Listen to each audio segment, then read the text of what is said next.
Good evening, family. Welcome to another edition of Thorough Black Talk with your sister Keisha, your brother Tad, and your brother Ashe SJ. Will be joining us shortly. I hope each and every one of you have had a great week thus far. I hope that you are in the best of health, mentally and physically, because in this day and time, you better have all your faculties in order. Brother Tad on the check-in. How you feeling, brother Tad? Oh, I'm good. I'm good, sis. You know, this has been a trying week. This is actually a trying day. So, but we just gonna make the best of it, sis. One of my aunts hurt herself. My aunt Linda. Wish her a speedy recovery. And then my cousin passed earlier today. My cousin Nellie. Oh wow, my condolences to you, brother. Thank you. You And know, Aunt Linda, you got to get better now. yeah. And Nellie is Aunt Linda's daughter. So, ooh, Oh, wow, yeah, my family going through it right now. Me wow. and Doggy was talking earlier, and it's like the deaths are coming back to back. It's almost like you almost feel all cried out, you know? Yeah, it almost becomes numbing. Yeah, That's the way I am right now. It's been so much. So, I definitely know what you and your family is going through yeah, because me and my family have faced the same. So, we got to continue to maintain our mental capacities to hold strong for our families. yeah. Um, Definitely condole because to my whole family, your family, sis. But that's go ahead, right. Condolences to the family, y'all. because Condolences deeply. I think a lot of my family members are really feeling it because my cousin Nellie was very vibrant, lively. She's definitely a lively cousin, one that will be missed. You know, it's almost kind of hard to believe. I'm still in disbelief, but I know it's true. My father called me earlier today and told me the news, so you know try not to really put it on social media until her siblings, and my aunt put it out there, because of course my phone was ringing today because everybody sent something from my other family members' post, and people was like, "Yo, what's going on? Something don't seem right." And I shared the news, like, don't say nothing until her siblings or her mother say something. Because sometimes we hear the news and we just jump out there, and sometimes the family don't want people to know because not everybody in the family is notified in time, and people don't like to hear it publicly, like hearsay. They rather get it from the family first. Those who are close in the circle. So I was telling my other cousins, like, don't say nothing yet. Don't say nothing yet. I'm only sharing this with you, but please don't make any post about it until at least her siblings, or her mother makes a post about it. Wait for my other cousins to say something, you know, and a couple of cousins, her sister said something, our other cousin said something. So I was like, okay, so now people know it's public, because death is real touchy, you know what I'm saying? And sometimes a lot of people don't know how to manage those emotions, especially with the loss of a loved one. You know how it goes. Somebody lose somebody, and you don't know how to deal with those emotions, so you become angry at everybody. You know, my daughter Kamaria had to tell my niece that when my mother died, My niece was like, why everybody putting up my grandmother, my grandmother? And my baby had to tell her, like, you know, everybody loved her, and she's not just your grandmother. So you know, you got to stop saying my grandmother. So, you know, it is what it is. You know, life goes on. But Yes, how are you? indeed. Everybody takes, a loss differently.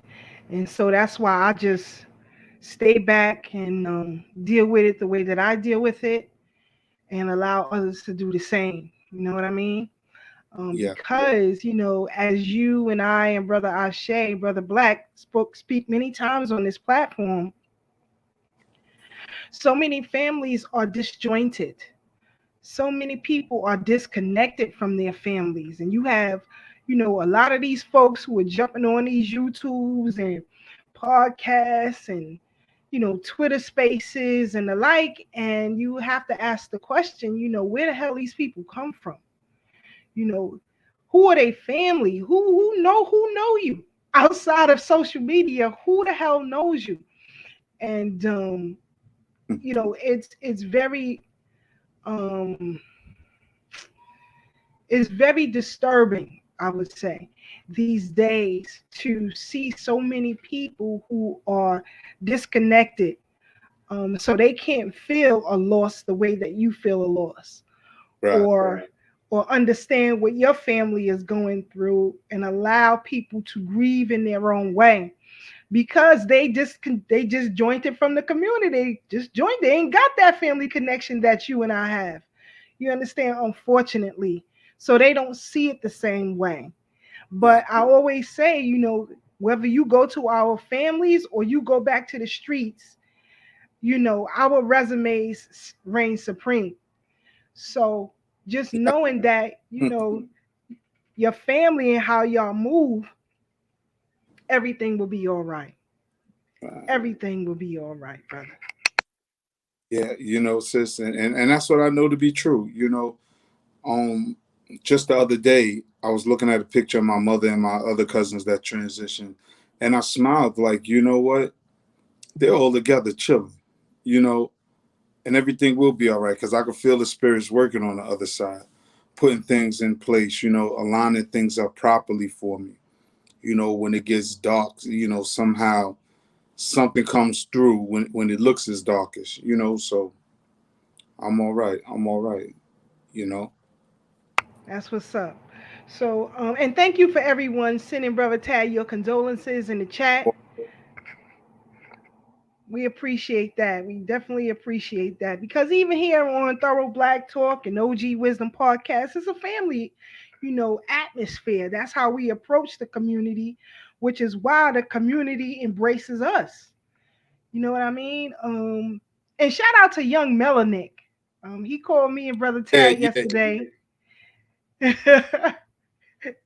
Got a cell phone and everything. So, like I said, our resumes reign supreme. It was great. It's great when these young teenagers reach out to you, yes. um, just to check on us and Sound like a get grown our man. advice on things. Go ahead, brother Sounding, Ted. sounding like a grown man on the phone.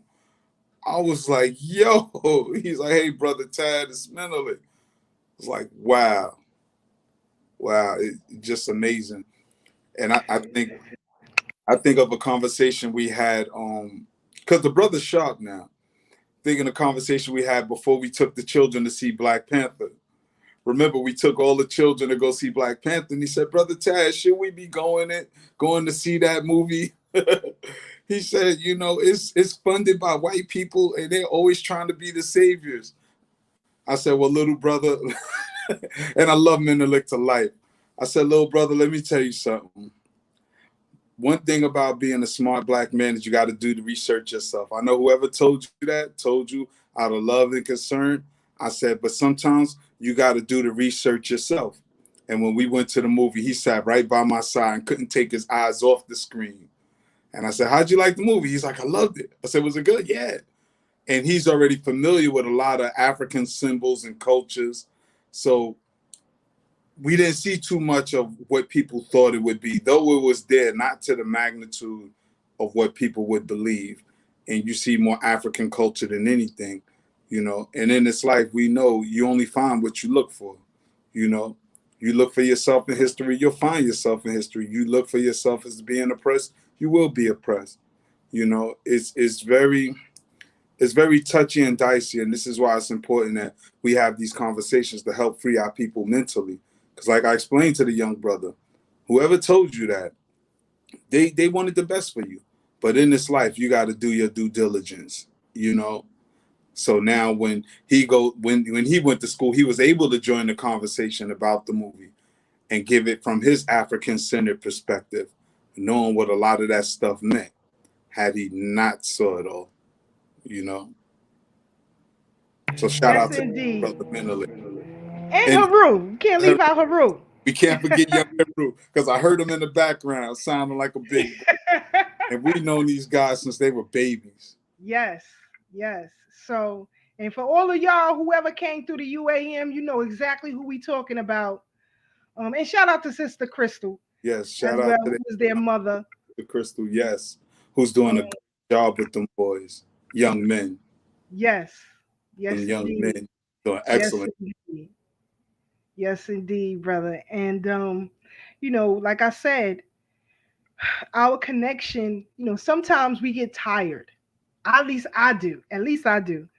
I get tired, especially when I have so many different projects going on. But when I hear the voices of our youth who love what we do, embrace what we do, and appreciate what we do, and tell us that we are still needed, you know, I gotta keep the flame going for real, for real.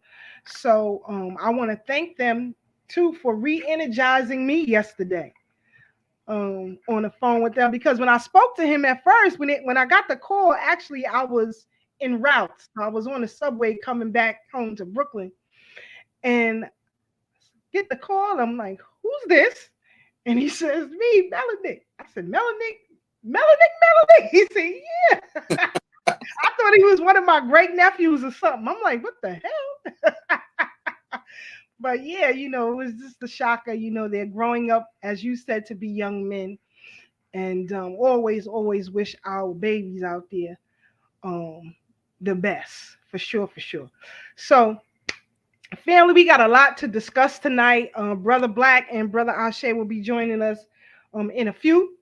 But I don't know if some of you have recently seen an article that has been floating around on social media where the museum, Children's Museum in the city of Indianapolis, um, this is crazy. Issued a statement and apology on his website following backlash on social media. Now, they was selling a Juneteenth watermelon salad. Now, see, this is why I don't play no games with these people. They know exactly what the hell they're doing. And I'm glad that the person who saw this had the tenacity and the fortitude to understand the disrespect here and to share it all over social media um, to bring this thing to a halt. We have so many different companies who are trying to monopolize on Juneteenth. You have CEOs who are trying to trademark the name Juneteenth. So when we said last year that making this a federal holiday is going to bring out all the money grabbers and all the slave catchers all over again, it just proved that what we said was right and exact. How dare you want? I mean, this is like the Walmart ice cream thing, the Yeah, Juneteenth ice cream thing. I mean, these things are so blatantly disrespectful, brother Tad, and you have no black political legislators who are coming out and speaking against these type of things and putting sanctions on companies to even attempt to do such a thing, because that can be done as well, but nobody is saying anything or doing anything. And this type of stuff really bothers me. Your thoughts, brother Tad, on this museum trying to push this watermelon salad, Juneteenth watermelon salad on us? Well, we know what it is. And I think you laid it out. You know, it all becomes a money grab because they try to monetize everything that's centered around black folks, knowing that we will purchase it, unfortunately. And to your point, the person that caught wind of it, thank goodness that they were conscious enough to recognize it as disrespect and not a compliment or a nod to who we are as black folks in America, because unfortunately, so many of our folks don't understand what's going on right now and what has happened in the past. Because too often, anytime we talk about race or we talk about the cultural inappropriateness of what's being done on a mass scale, it's, oh, we're race baiting. It's not that deep. It's not that serious. We're looking too deep into it. But then when our people get shot in tops or somebody die over a minor traffic stop, or you find out that there's ministers trying to poison thousands of people, trying to poison the water supply, we keep asking why, why? But if we understood who they are and what we're dealing with, there would be no question of why. We would understand that almost everything they do is weaponized to be used against us. There's a there's an author. He's an entrepreneur named Patrick Bet David, right? Has a podcast called Valuetainment. I watch it for business purposes. But Yeah, I like his podcast. right, in his book, what's it, your next 15 moves or something like that, right? I forget the number right now. He says we have to look at everybody with a level of distrust. And he said there's 4 levels of trust that we should always move with. He said there's the stranger trust we should have. Then there's the recommendation trust. Then I believe there's the trust that we have with dealing with people on a general level. And then there's the personal relationship, like a business partner or a spouse, those level of trust. Because in all 4 levels, they're going to violate you one way or another. You have to keep your guards up. You have to be mindful. Now, he's talking about that just in personal and business. But I say, let's take it a step further and look at it for what it is on the level of racism, on us being the victims of racism, not the creators, but the victims, because we know there's no such thing as reverse racism. We didn't create racism. We didn't create the term race. We didn't create the system of racism. So anytime we respond to racism, we're not being reverse racist, which is a contradiction anyway, because the opposite of racism, the reverse of racism, is love. So, I mean, it's a contradiction within itself. But my point is that we definitely have to be mindful of where we are and who we're dealing with. We have to study the ancestors, the ancients, the historians like Dr. Clark, who said they might be friendly, but they're not your friends. So here, this was supposed to be a quote unquote gesture and a positive nod to us. But if you don't know what you're looking at, I mean, you know, you're going to be confused. And that's what Dr. Neely Fuller Jr. talk about, you know, in his book. So Glad you mentioned that because, you know, as you and I know, sometimes we enter these clubhouse and Twitter spaces, okay. conversation spaces, and like today, for an example, I was listening to one earlier, and these young people were discussing. Well, the question was, can Black people be racist? And you had so many people who were chiming in saying, absolutely, Black people are racist, and so on and so forth. But they couldn't give you a definition of what it is, how it operates, and how it maintains itself. And so I let about an hour and a half go by listening to these folks, and I had to raise my hand to get in. Normally, Brother Tad, they don't be letting Sister Keisha get up in there. Cause Can I say something real quick though? go ahead, brother. Give you the mic back. I want the audience to understand the level of tenacity and courage and strength our sister Keisha really has. Because she sits, you heard her say she sat in this room for an hour and a half. She sent me a room the other day, I could barely do 5 minutes. I don't know how Sister Keisha does it, but to sit around that level of ignorance and be silent for so long, because my blood be boiling. I'm still working on myself, y'all. But Sister Keisha is phenomenal to deal with this high level of ignorance, especially with the high level intelligence that she has. To go from a collegiate level back down to kindergarten and just listen to their banter. Hats off to you, Sister Keisha, but go ahead. I'm sorry. Thank you, brother Tad. For real, for real. You know, sometimes I be wanting to pull my brain out. But I listened for the length that I did just to see just to hear rather the conversations back and forth with the young men and young women who I believe the majority were of the millennial and Gen Zers who were on that call. But when I did get in, there was no debate about what I said. And we were clear, the host was saying that, black people can't be racist by definition, but you had all these other folks coming in. And I can tell by the lack of knowledge in language, lack of knowledge in politics, lack of knowledge in law, lack of knowledge in experience to give a response, a critical thought-provoking response. And so once I got in, I said, no, black people can absolutely not be racist. And someone asked, well, why is that? And I said, because black people do not control any systems that prevent other ethnic groups from obtaining life, liberty, and the pursuit of happiness.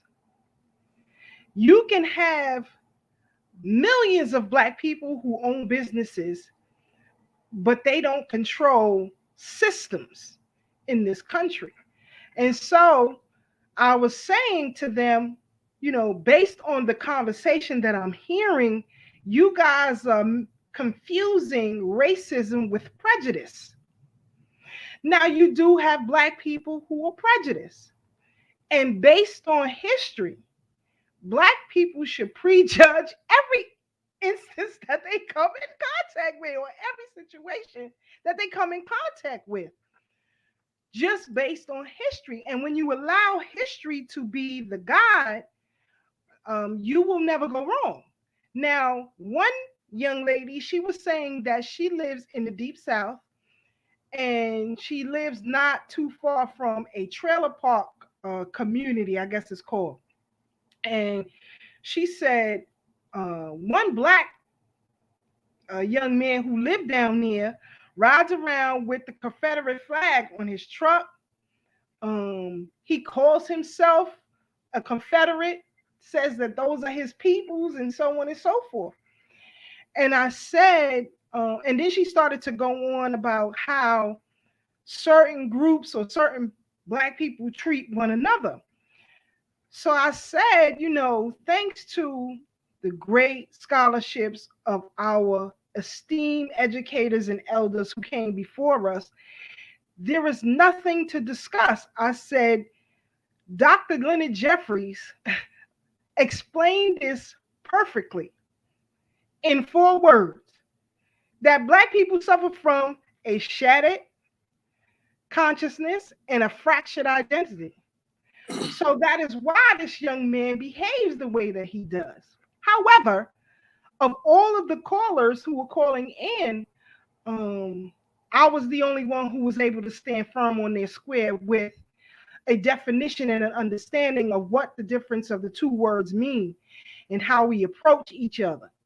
So I say all that to say is that sometimes, we here who know certain things, we have to be in these spaces to educate our people further so that the group does not continue to fracture off. That's my reason for doing it. But I noticed that there aren't many of us in these spaces. And so even with the the black man against black women nonsense that's been going on, which is why I can't wait. I hope you all are excited. June 30th, we got Dr. Mwalimu Baruti and Mama Ya Baruti coming in here, and we're going to deal with this gender crisis and stuff that's going on. So, I do that because I see what's going on out here. I know that a lot of our people are social misfits and really do not know how to interact, on a one-on-one, how to speak to one another, how to be respectful for one another. And the brother who was trying to control the room was trying to establish a level of respect with one another. And it seems that our people just can't get it sometimes. So once people of our stature enter these rooms, we can shut it all down because we already know. And when you know and you can show and prove, there is no debate. The question is over. It's done. So after that, they moved on to some other stuff. You know what I'm saying? So, that's it. Y'all went on for 2 hours with the craziness here, but I had to come in and shut this down real quick so y'all can do a little bit more thinking, do a little bit more research before you begin to speak. So anyway, that was my day today. So pray for me, y'all. You know what's funny that you bring that up, because we know that the Proud Boys are in court now for the January 6th bum rush in DC. But what many people don't know is that the leader of the Proud Boys is an Afro-Latino. So when you was talking about fractured consciousness, shattered consciousness, this is exactly what we're talking about. These people within our race that uphold the myth, and I use capital MYTNH, myth of white supremacy, because I do not deem white people to be supreme. I don't care. I will argue with anybody and I will take that to the grave. They are not supreme. It is a myth. Do they believe it? Definitely. That's a fact. But is it true that they're supreme? No, that is not a fact. And we have to be critical analysts when, as you said, when we use this language and we communicate with one another. We have to learn to be effective. But that only comes from listening, observing, reading, and pondering. Not just thinking, because sometimes people think the first thing that comes to their head and they just spew it out their mouth. Constipation of the brain, the diarrhea of the mouth. Just because you think it, don't make it so. And our people have to understand that. But we do have to ponder. Take a thought and hold it, shape it, mold it, bounce it around in your brain. That's what pondering is. Looking at alternative paradigms of what that thought could bring once you spew it out. Because our people are so lost. So that's why you'll get a dude who say, I'm from the South and I represent the Confederacy. Because the other day, that room you had me in, when people's like, we not African, we not this, we not that, we indigenous. That's the same as asking, do you have your mother blood or do you have your father blood? You have them both. Some of us do have indigenous people from this land, and we know that many of us are African by descent, not just by reading a book, but by knowing our own family history. Learn your family story. I know this to be a fact. I have indigenous blood as well as African blood. I am not confused, but now when we say indigenous, what does that mean? That means that the people that were here prior to European invasion.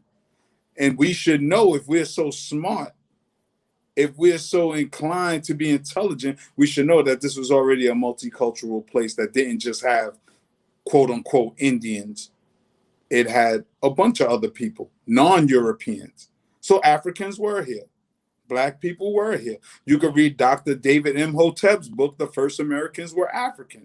Read that. That's a scientific book. He used archaeology and geology to state his case. We really need to get out of this because I think it's so. That's what make it so. Say, well, everything started in Africa, so gay people being gay must be African. Because we invented everything else. Like, if they don't get out of here with this foolishness. But the thing is, too, and Brother Tad, actually, it was the same room again today.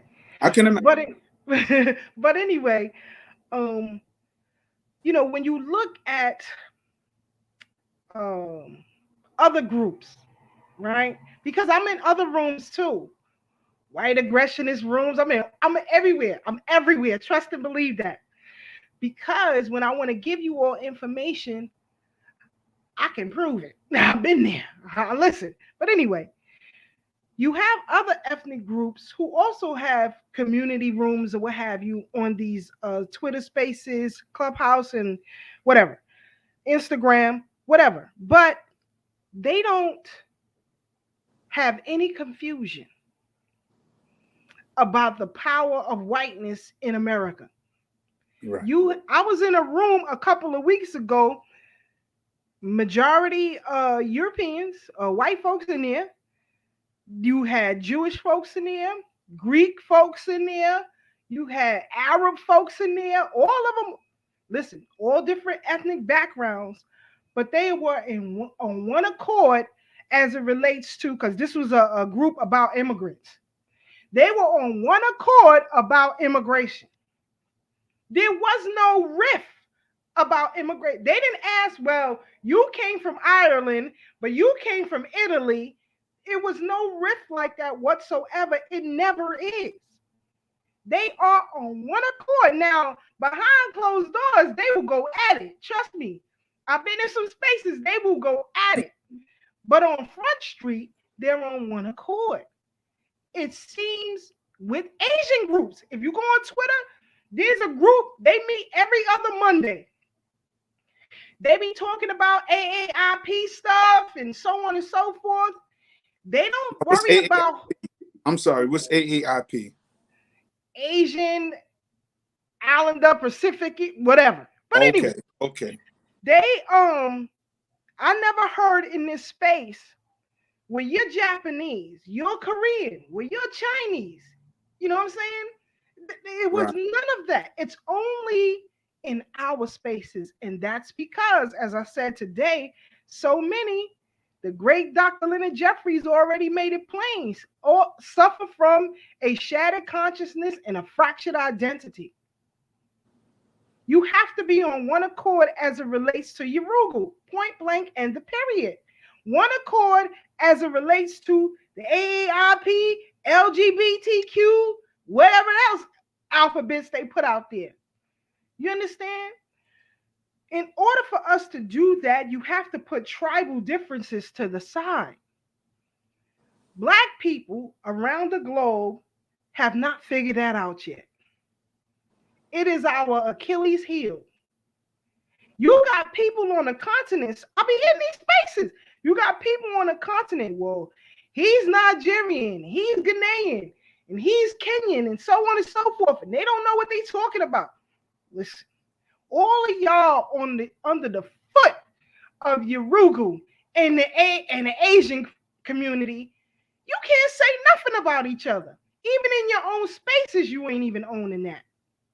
So I say all this to say we have to be on one accord as it relates to Urugu, point blank in the period. Now, behind closed doors, we can work some things out.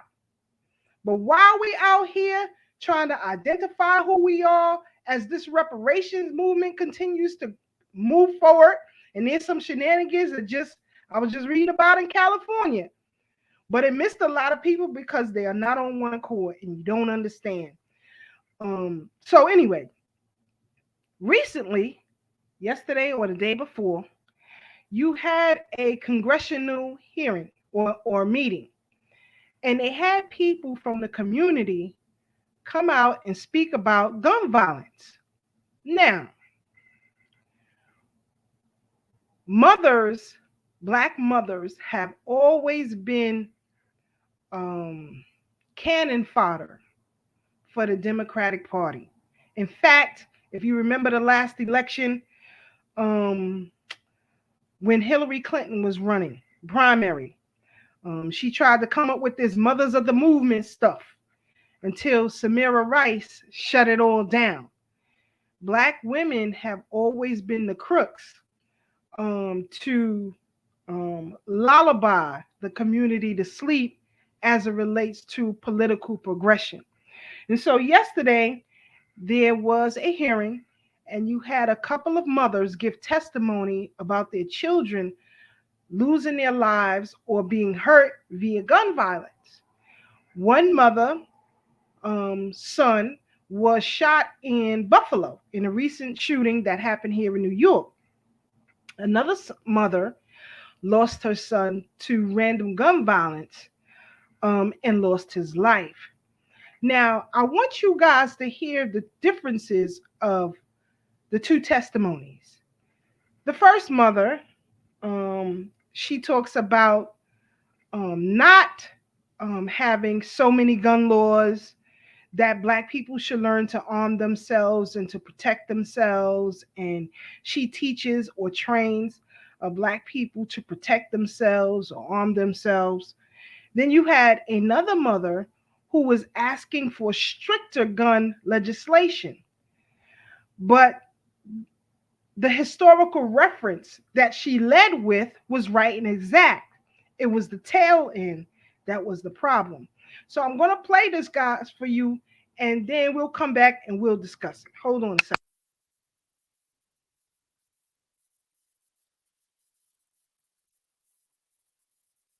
Maloney, Ranking Member Comer, distinguished members of the committee, thank you for allowing me to be here today to address the violence in our country. My name is Lucretia Hughes Kluken. I have 4 children and 9 grandchildren. On the night of April the 2nd, 2016, my family got a phone call that would change our lives forever. My ex-husband answered the phone and let out a blood-curdling scream, a scream of pain from the depths of his soul. He screamed, he cried, he's gone, he is gone. Our 19-year-old son, Emmanuel, went to a party early that night. After we got the call, we was frantic. We called his phone, no one answered. We called even the police. I went to Facebook and I had to ask, is my son dead? I found out that he was shot point blank in the head and killed while playing dominoes. No one spoke up for weeks, and the killer was on the run. No one was going to snitch, but that is the street life. Words can't describe how hard it is to bury a child. I ache for anyone and all who have done the same. My son's death was a result of a criminal with an evil heart and a justice system failing to hold him accountable for the laws he had already broken. You see, a convicted felon killed my son with an illegally obtained gun. Our gun control lobbyists and politicians claim that their policies will save lives and reduce violence. Well, those policies did not save my son. The laws being discussed are already implemented in cities across this country. We have decades of evidence proving they do not work. St. Louis, New York, Chicago, Washington, Atlanta are gun control utopias, and they are plagued with the most violence. 10 more laws, 20 more laws, 1,000 more won't make what has already illegal more wrong or stop criminals from committing these crimes. And y'all are delusional if you think it's gonna keep us safe. I am a walking testimony of how the criminal justice system and the gun control laws, which is steeped in racism, by the way, have failed the Black community. By the age of 25, I had already went to 18 young Black men funeral at the age of 25. I have 1 Black man in jail, 1 Black man in the grave, and my young grandson gonna be raised without a father. And it's a curse on the Black community and everyone else's. Something has to change. Thoughts and prayers and calls for more gun control isn't enough. How about letting me defend myself from evil?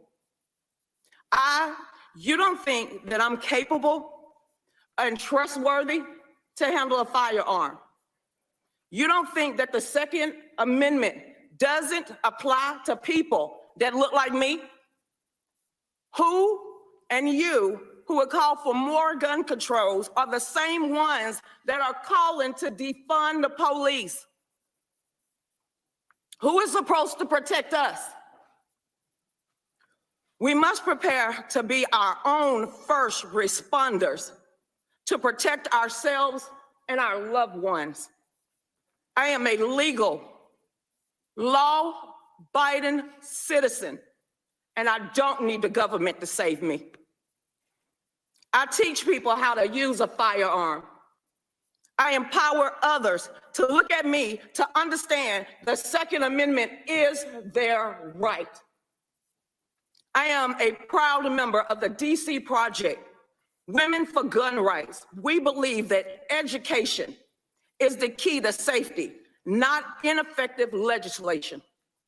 We support meaningful solutions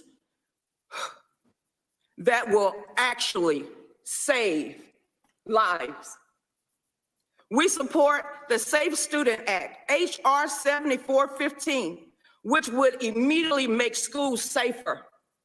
In hindsight, at Parkland, we saw failure of the government at every level failing the students.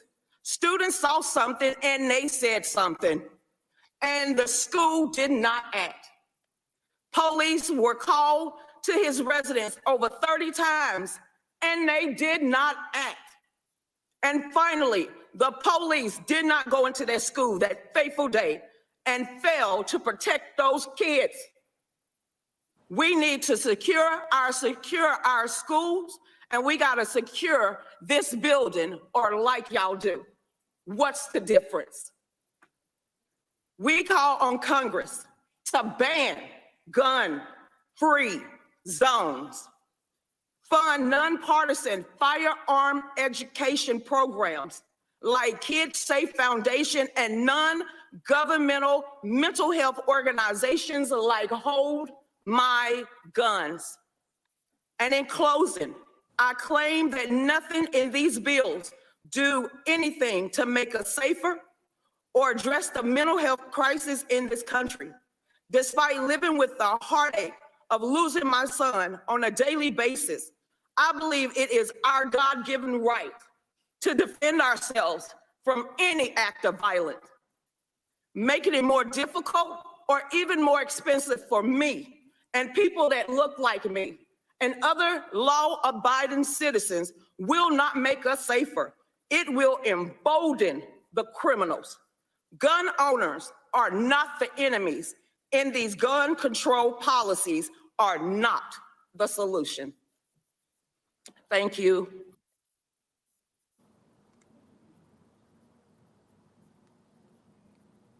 So here you have a mother who is clear in the law, clear in her understanding that although her child was murdered and she had to go through that horrific experience of burying a child, she understands that it doesn't matter if you pass 1,000 laws.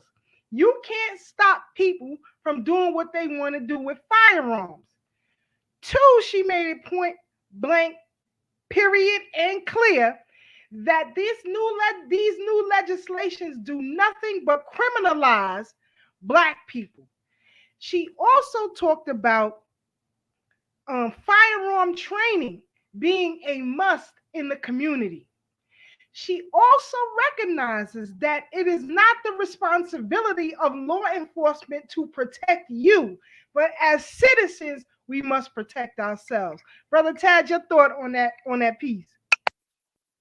Man, I agree with that, sister, and it feels good to hear our people go to Capitol Hill with that position as opposed to talking about, let's pray for them, let's forgive and forget. No, it is our God-given right to protect and defend ourselves. That is in the Second Amendment. And I'll take it a step further. The Second Amendment wasn't to protect ourselves against citizens, but it was to protect ourselves against tyrannical government. As a person from the streets, I constantly say, them laws don't hurt nobody but law-abiding citizens. It ties the hands of those who respect the law, because the criminal, by all definitions, don't give a damn about the law. So any law you're going to put on books, make tougher gun laws, make it harder to get. Whole purpose of a criminal is to go around the law. So all you're doing is vilifying the law-abiding citizens that's not going to wait 3, 2, 5 minutes for somebody to come save them when they have the means and intelligence to save themselves. If I have a weapon and I feel my life is threatened, I'm not going to say, let me call somebody to do what I can do for myself. That's just foolish. It's dumb. It's ignorant. But that's what big government wants you to do. They want you to wait on them. They want you to trust them. Put your life in their hands. Let them make all the decisions for you, even if it's at your detriment. You know, just charge it to the game is pretty much what they're trying to tell you. If you die, just look at it as collateral damage. We'll know for the next person. You know, it's unbelievable. But I really appreciate that position. I wish more sisters would take that position as opposed to putting the guns down. We need to pick them up and have responsible gun training programs, particularly in our community. Exactly. You know, I'm not going to always quote social media, but I saw a post today yesterday. You know, they said when school got shot up, they said, yo, get the teachers guns. When other areas get shot up, they say get them guns. When black people get shot, they say, yo, pray about it. They don't want us to arm ourselves. But Ida B. Wells stated so eloquently, every black home should have a Winchester rifle. What does that mean? Not specifically a Winchester rifle in this day and age, but have something to protect yourself and your family. That's Ida B. Wells. But you hardly hear them talk about that. You know, and they only talk about a little stint in the NAACP, which didn't last long. And they don't talk about why she left, her and W.B. Du Bois. You know, so we really got to get on the ball with this one. I agree with that. Exactly, Brother Tad. And you have these politicians today who are, I see my brother Black in the background. Let me bring Brother Black in here. What's up, Black? What's up, Sister? How you doing, love? I'm good. Can you hear me? Yes, we can hear you loud and clear. Yeah, I can hear you. Okay, so with this. All right. What's up? What's up, Brother Tad? Where you at? Brother Blacksmith. I'm in the house. So here's the thing. You have politicians today like our esteemed mayor, Adams, who now enacted an office and appointed a gun czar, right? Now, when you look up the definition of what this gun czar is supposed to do, is nothing but hold meetings with people in the community about guns.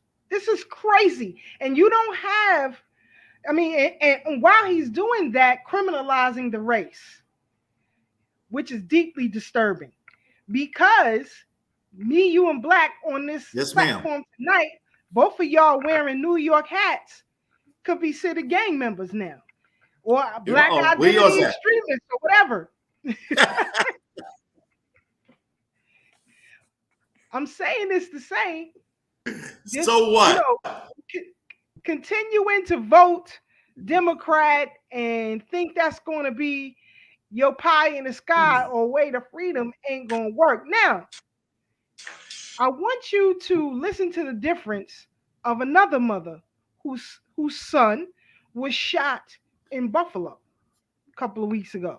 Hold on. Thank you. Thank you. Thank you all for your powerful and meaningful and gut-wrenching testimony. Hi, everyone. George Stephanopoulos here. Thanks for checking out the ABC News YouTube channel. If you'd like to get more videos, show highlights, and watch live event coverage,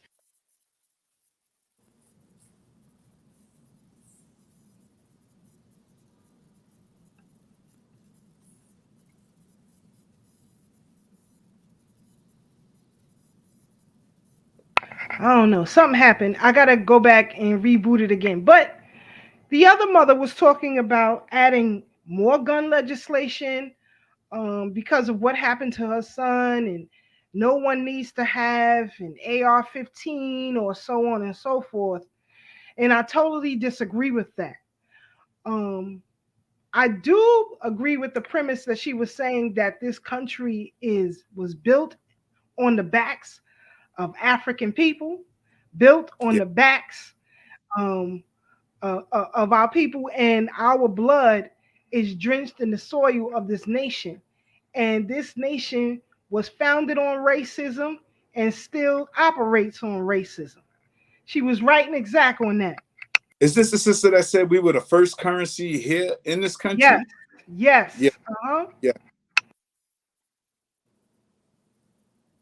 So there is a difference in the approach on how to deal with our safety as a people. And it's one of the things that I always say on this platform we desperately need retired law enforcement and military to help educate and train our people properly in the proper use of a firearm, the dangers of a firearm, because we are living in a world that tells us every day that we have no allies and we have no protectors. So what do? Just sit here and die, as you said?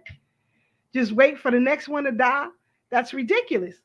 I hear on social media and so many mainstream media platforms, and by the way, that video was courtesy of ABC News, so don't YouTube or Facebook, don't try to pull it.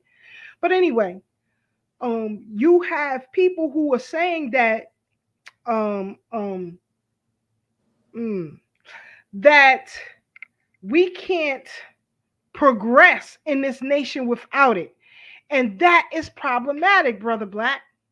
You have people who all over social media who've been complaining about the police response in Uvalde, Texas, in that school, right? When that nut went off and shot them babies in that school. But the police are not obligated to rush in and save your children. Just read the law. Read the law. And shout out to my Aunt Marie, because me and my family, we was talking about that video clip all night last night. But if you read the book, and I always give y'all this tidbit on this show, dial 911 and die. And it gives you the law by state. Texas police officers are not obligated to rush in and save nobody. Nobody. Now, you can sue them, in which some people have done. There's a case cited in that book where a woman had an order of protection against a man, right? He wasn't supposed to be in her area, her vicinity, near her employment, whatever. Anyway, he ends up kidnapping the daughter, right? Takes the daughter to his house or what have you. And the police didn't reach there in time enough to save him from not only killing his daughter, but himself, right? So the mother then sues that police department, and she lost because that is not the law. They don't have to rush in to protect you. They do have the obligation to protect property, not life. Not life. So if they are deemed the protectors, but they are not obligated to do that, how do we protect ourselves? Why do we allow politicians and pastors and so on and so forth to tell us that we need to disarm ourselves, that we shouldn't be near firearms, that you shouldn't train in firearms, that you shouldn't have the firepower to deal with people who are coming at you? If I got people who got assault rifles or whatever coming at me, I need that same firepower to protect myself. You can't do that with a 6-shooter. It don't work. It don't work. Your thoughts, Brother Black, on that? You know me, Keisha, well enough to know that when most of these things go down, and I'm sure y'all heard the murmurs too, or whether you believe it or not, like Sandy Hook, they saying this one was another crisis actors, probably fireworks and no real killing, because they got some underground tunnel the kids went through, so nobody really got killed because it wasn't a real situation anyway. But in the event that it did happen, because I always have to go on both sides of that, in the event that it did happen, no, the argument can be either nobody with a gun that couldn't match that firepower ever won, with hands and fists, or everybody carry a gun. Now we know everybody ain't gonna carry no gun. We know that. Yeah, I've rarely ever needed one. You know what I'm saying? In the event it happens, it happens. You know what I'm saying? Most people ain't gonna die like that. Most people are gonna die from stuff like COVID. So going back to what your question is all I'm saying is no amount of removing, like Tad said it too, no amount of removing weapons is going to amount in less false flags. These false flags is to distract everybody from the deep state really, really, really, really losing. I'm done. What's up, brother Ashe? Peace. Welcome. Peace, brother Ashe. And real quick, something I want to add on to what Brother Blacksmith said. And I ain't jumping into no conspiracy and nothing like that. But some things to make you go, They had a pair of sneakers that was supposed to be worn daily by some young girl when they what's his name? Matthew McConaughey, when he went out there to speak. And they showed the sneaker of supposedly one of the victims, a green pair of Converse with crispy white laces. The bottom looked like they was hardly ever walked on. Now I ain't see a spot of blood nor a scuff on it for a public school child that's supposed to have wore them sneakers every day. They look brand new. And I said, well, normally when people get shot, no, in fact, Sister Keisha, Brother Ashe, Blacksmith, hear me. They said the only way they were able to identify this girl was because of her sneakers. I said, well, her head was blown off, but not a drop of blood on the sneakers. Okay. And like I said, I ain't saying all you just did was confirm what I already just said. Say it again, brother. I'm sorry. I said all you pretty much did was confirm it in your own way. Yeah, because I'm looking at the news saying, well, that's strange. She wear these sneakers every day. This is the only way they could identify her, yet they were in pristine condition without a drop of blood. Come on, like all four of us here know better than that. Right. But this is what they sold to the people. Like I said, I ain't no conspiracy. I am a conspiracy theorist, and I ain't saying that. I just, for the people who aren't conspiracy theorists, I just want them to think a little more critically. These are things that make you go, And we know Matthew McConaughey is a certified actor. He's not even a crisis actor. So let's keep it 1,000. Like, are we serious? But I digress. I just had to throw that in there before our brother Ashe jump in here. What's going on, brother Ashe? Yeah, what's the word, yo? That video Keisha played was powerful, man. Yo, definitely, like you said, I agree with your sentiments on hearing people, like all people speak like that, especially in front of the people that don't have our best wishes. You know what I'm saying? It does something for your spirit to hear that, because we so bombarded with the opposite. You know what I'm saying? Like y'all said, it's crazy how this whole conversation is going. We always go, full circle, because y'all was talking earlier about how y'all were in the clubhouses and you hear the people that look like us and they start talking and they start being submissive, turn the cheek, want to forgive, pray for the enemy, things of that nature, even when it's in your worst interest. You know what I'm saying? So to be able to hear somebody like that sister did, like she said, use her African knowledge, African common sense that a lot of us seem to not have anymore. It did something for me, honestly. It did something for me. It made me feel real good, man, and it made me feel encouraged. Like, it's still hope out there for all people to continue fighting and just be consistent, man. Because, me firsthand, taking people to the range, I totally understand that these people definitely fear Black people with firearms. That's their worst fear. They definitely don't want us to be empowered on that level. They want us to depend on them, and when we went and when I took a group of people out there, it was amazing. I remember one time we went and it was like a whole group of sisters, Black women was out there. It was no brothers, just all sisters. They was just out there like they had a girls trip. and they was just out there getting that firearm training, and it was a beautiful sight, man. It felt amazing. You know what I'm saying? But then when you talk to some people, you try to tell some people about it, it's like, oh, I'm a lover, not a fighter. Well, you in the fight. You in the fight. You just don't know. You ain't fighting back. You just don't know that somebody is fighting or they jumping you. You know what I'm saying? Until it's over, until the fight is over. Now you know you got your ass whipped. You know, so that's unfortunate, but that's the state of mind that a lot of our people have. You know, and on the sense of you know, dealing with our people and the sickness that a lot of our people have. You know, I wasn't in the clubhouse or whatever, but I was in the real house. I was in the house yesterday, man, and I got to see firsthand the state of some of our people, man. Yesterday, family, right here in Bed-Stuy, Brooklyn, they had basically it was a town hall meeting. And because I do a lot of work in Bed-Stuy on Tompkins Avenue, specifically Black Girl Magic Street. Shout out to all the businesses out there. But they've been recently, every Sunday, they've been having open streets, which means that they close the traffic. There's no traffic in the street. It's just vendors, Black people selling stuff, small businesses, DJ, a good time. You know what I'm saying? But people in the neighborhood have been trying to cancel it because they don't like what's going on and certain things of that nature.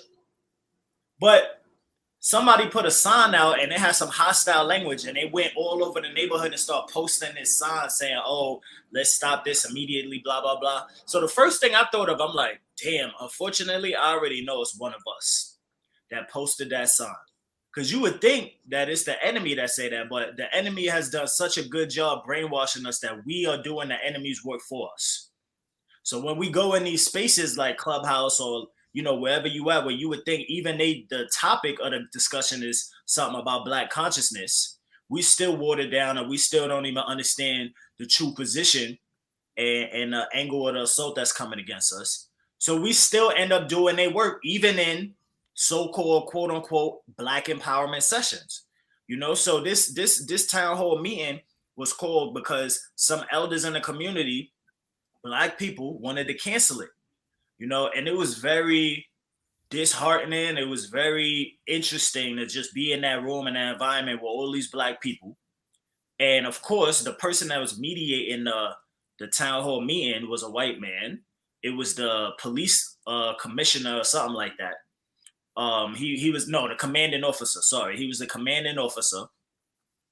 And you know, it's just weird, being in a space like that where the person moderating and all of that is somebody that's not even a family member, somebody that's the opposite, that's an enemy right there, you know. But he telling us, hey, calm down, Negroes. You know, that's the position he playing. Calm down, oversee y'all, and make sure y'all don't get out of control, because we know y'all can't have a conversation with each other on a humble, respectful level.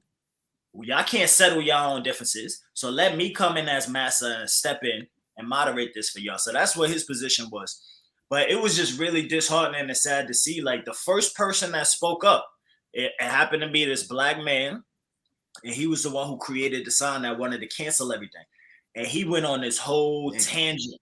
He went on this, he was barking, he was out the gate. He was coming on some disrespectful, negative energy, you know, pointing fingers, calling names of people, the business owners and things of that nature, really going hard. And granted, I do understand some of the points that he was making, but listen, family, if we are in a position to empower ourselves, I'm talking about Black businesses, I'm talking about creating ownership, you know what I'm saying? Things of that nature, getting this financial wealth so we could get financial power, so we could get real Black power. This is what it's about, you know, and we putting ourselves in that position. You got to be willing to make some sacrifices. And if you're willing to tell me that you are not willing to sacrifice your double parking, or you're not willing to sacrifice having a parking space because the Black businesses are out there for about 5 or 6 blocks in the street making money, upgrading their businesses so they could get brick and mortar storefronts, so they can level up, so we can get multiple locations, so we can actually get financial wealth or financial power. You can't make a little sacrifice over just having a parking space. You know what I'm saying? Yeah, it might be a little trash. We'll clean it up afterwards, you know? And yeah, sometimes it might get a little rowdy, but look, this is what we got to do. We have to come together somehow and make something happen so we could get these results, family. And some people don't understand that. So in the town hall meeting, a lot of people that was talking, most of the people that spoke up actually were all for closing down the marketplace, right? So it was only me and maybe like 2 or 3 other people that spoke up that was in favor of it. But when I spoke up, it was like I changed the whole goddamn conversation. You know, it was like everybody in there, the people that heard me speak, they was like saying like, oh, it was cinematic, you know, because nobody was looking at it from the level of like, yo, we have the opportunity right now to really have ownership of our community, you know, to really take things back into our own hands. And everybody is sitting there complaining about a goddamn parking space, or the music is too loud, or it's too many people. You know what I'm saying? So it just shows you where our priorities are. People rather just have a peaceful piece of whatever you want to call it, their house or their apartment, and have it whatever you want to call pieces, but you live in the enemy's territory. You know what I'm saying? People just want, like that saying, they just want to be more comfortable dealing with the enemy. They don't really want freedom, you know, and they don't really understand what it takes. So when you was in that clubhouse, a lot of our people really don't understand. You know, they just fundamentally don't get it. You know, I don't know if it's like Ty said, they don't read enough, or they don't put enough work in, or they just don't sit at the feet of the elders enough. But if you're going to take some kind of position, these are prerequisites to those positions. You know what I'm saying? You know, Brother Ashe, I want to build, because you laid out a lot of good points. I'm glad you was there, you know, to give the proper perspective, you know, because our people can't see past today for some reason. You know, you brought it up that this is our opportunity to reclaim our community. And why I say that's dope, because Saturday I was on, you know, I got up with my man Mike Jones. He flew in from Miami, and we was on Vanderbilt. You know, went to support a black-owned bar. It's a new black-owned bar over there called the Blue Room. So, you know, we like to support black-owned businesses, so we go over there. But on Vanderbilt, from Atlantic to damn near Eastern Parkway, if you know, on Saturdays and I think Sundays as well, it's closed. Yep. The whole weekend, you cannot drive through there. But these people are creating economic opportunities for themselves. They are wealth building. They understand the importance of what they're doing, and they've been doing this for years, right? Not only that, but now that their children go to our schools and our communities, and I'm going to speak from what I've seen, my observation, and even on my block in Brooklyn, they cut off the block every day just so the children could play. And after 2 o'clock, they open the block up again. So on days where I'm home and I try to drive up my block, I can't, because they cut the whole block off, well, half the block. It's a one-way street. You can't come through because they take half the block for the young people to play, their children, right? And what I find ironic is the very things we used to do before they even invaded, you know, like in 70s and the early 80s, this is what we did. This was our block parties. Sometimes we would cut off the blocks and cut on the Johnny Pumps just so we can enjoy ourselves, just so we can have a safe space to just be, just to live and enjoy our life. Because we know outside of our safe space, we met with hostility and aggression from the powers that be.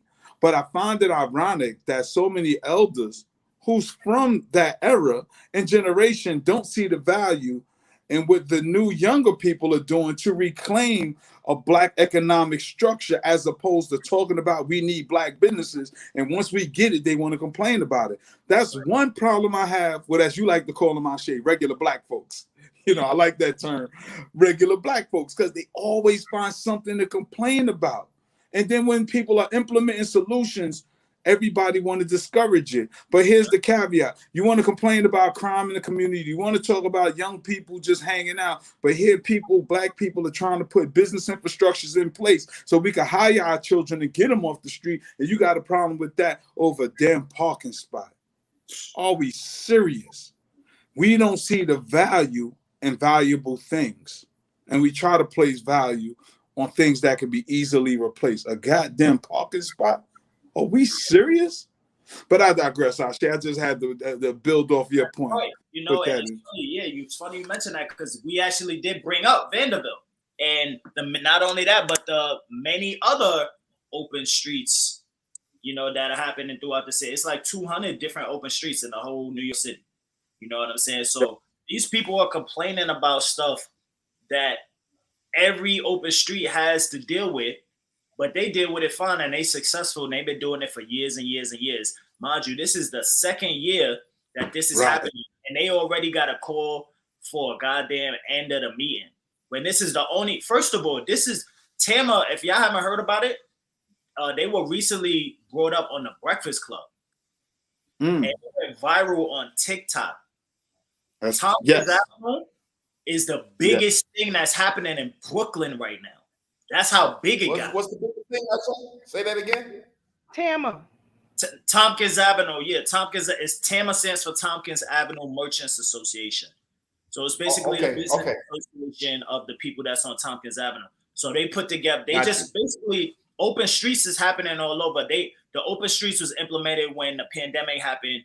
They said we're gonna keep the streets open. That means no traffic, so the restaurants and the businesses can set up in the street. So when people couldn't go inside, they could set up outside.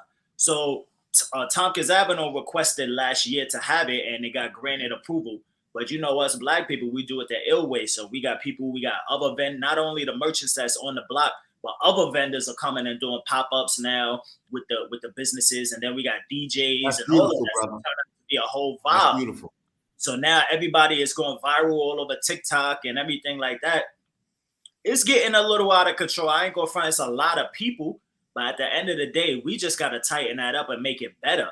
We don't have to remove the whole goddamn thing, because then if we do that, this is what I said to them, and I'm gonna pass the mic with this. But I said, I brung up the Vanderbilt and the other open streets, and I told them specifically, with all of these other open streets where these merchants are making money and they're successful year after year after year, and there's people that don't look like us, for black people to now do it in the black community in Bedford Stuyvesant, Brooklyn, and for us to cancel it will be a failure on black people. Yeah, that's okay. Even the people that wanted to cancel it was dead silent, because it's like their brain wasn't even programmed to even think about the level of the power that we could gain from this. All they thinking about is the little inconvenience that they have and the fact that they not ready to make no true sacrifices. So it's sad, man. But at the end of the day, you know, the marketplace is still going on. It wasn't canceled. It's just a lot of changes are being made to it to implement it. And I don't mind it, honestly, because we want to keep it a safe space. Now that it's viral on TikTok, a lot of people are coming out. Y'all can follow it. If you just type in TAMA, T-A-M-A, that's the Merchants Association, or just look up TAMA Block Party or Tompkins Avenue Block Party. It'll pop right up because it's viral right now. But yeah, we want to keep it safe and family oriented. But at the end of the day, it's about financial power. All of these businesses out here, we need to be supporting them. So that's what it's about. Ashe, can I ask you a question? Most of the ops, I would assume they're older, right? Like 60s, 70s, maybe even late 50s. Not all of them, but some of them were like 50, you know, but it wasn't no young people. But yeah, it was, some of them were like 50s and I would say older, a little older than that too. The main one that was going hard, yeah, they was in their 60s. They had to be in their 60s or something like that. Yeah. The reason why I think that's so is because most of those people remember Brooklyn in the 80s and 90s when it was buck wild. And maybe they had people pass away, like the ladies that were on the videos earlier that Sister Keisha showed, you know, with people dying in the street and stuff like that. A lot of people got a lot of associations with those memories because people been gone 20, 30 years already, died young. They never had no closure and stuff like that. So, you know, and I agree with you, by the way. I agree with you. I'm not disagreeing. There's reasons why for that. And I think that is something that y'all talk about. Y'all will come to some kind of agreement of some sort, because the only time you have an organization is when you have opposition. Yeah, but it wasn't that, so bro. Yeah. These people were complaining about parking spaces. These people were complaining about loud music. These people just didn't want nobody on their block. Now, granted, like I said, because it went viral, more people every weekend, more people end up coming. Like, because now it's not, it was meant for local people. That's what the open streets is for. It's meant for the local community and the local businesses to benefit, so the people in the local community could come out and support the local businesses. But it got so big because it's so lit out there that we got people from other boroughs, Harlem, Bronx, Queens. Everybody is coming to Bed-Stuy just for this event. It's crazy. We had DJ MoMA. He's a DJ, one of the biggest DJs right now. He does this thing called Everyday People. And that party is off the chain. It's been going on for years and years. And he DJed for free on the street. So you could come see DJ MoMA DJing on the streets of Tompkins. Like, it's so many celebrities that be out there, like actors, you know, writers, screenplay, like all these different people, artists. Like, it's really a portal. It's really a spiritual portal when it comes to the history, like culture, and the opportunity that we have right now as Black people, where everybody's so talented. It's like this became a very hot spot, you know, and a lot of people see the power in that, you know, and they don't want that to happen. So sometimes I feel like it's a setup, you know, because why wasn't no porta potties set up out there? You know, why we don't want no police out there, but why when the police actually, they never used to be there, but when they was there recently, they didn't do nothing. They was just standing around.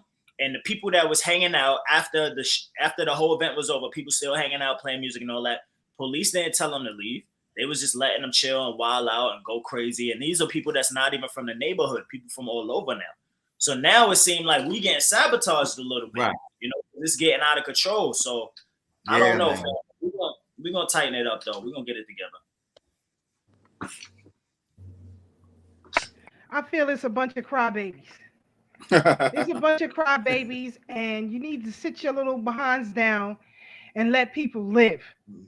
You cry when they out having a good time, building with each other. As Ashe said, encouraging people to spend money with Black businesses. You cry when they out there shooting and acting a fool. Cry, cry, cry, cry, cry. Shut the hell up and let it continue. Stop being a weak maggot. I can't stand weak maggots. Even over here, like when people do stuff on the block, it don't bother me. That stuff don't bother me. Go ahead, keep it rocking. Because that's how you get to know your neighbors. Sis, I tell you, I miss it. I miss it. We were here at parties all the time, right, brother? That was our summer. That was our summer coming up. You know? Let me tell you, no lie, today I was in the office rocking what's that? Eric B for president. We was in the office. Me, Sister Tam, our homegirl Sabrina, we just in there doing the WAP to Eric B as president. I came in the door. Remember in 1986, I know you was there, Blacksmith. You remember when that song came on in the block party? Come on, man. My favorite song is I Ain't No Joke, bro. Say it again. My favorite song on that album is I Ain't No Joke. Oh, definitely. That was the fight. That was the hardest joint. But they ain't play that on the radio like that. You know what I'm saying? I was Eric B for president for the block parties. I Ain't No Joke was the underground joint.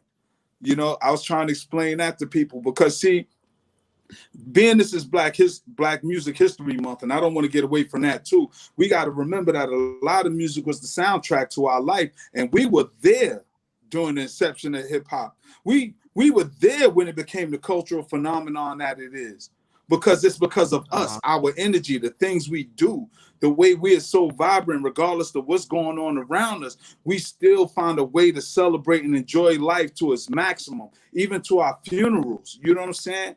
Like when you look at the funerals down in New Orleans, how that turned into a little jazz party, a little jazz festival. Them people ain't mourning, they dancing down the street with the caskets. We know how to love and enjoy and celebrate life, man. That's who we are. And other groups don't understand it. Like no matter what we do to these people, they still bounce back and smile. They so resilient. We done tried every which way under the sun to destroy these people, and we can't break their spirits no matter what.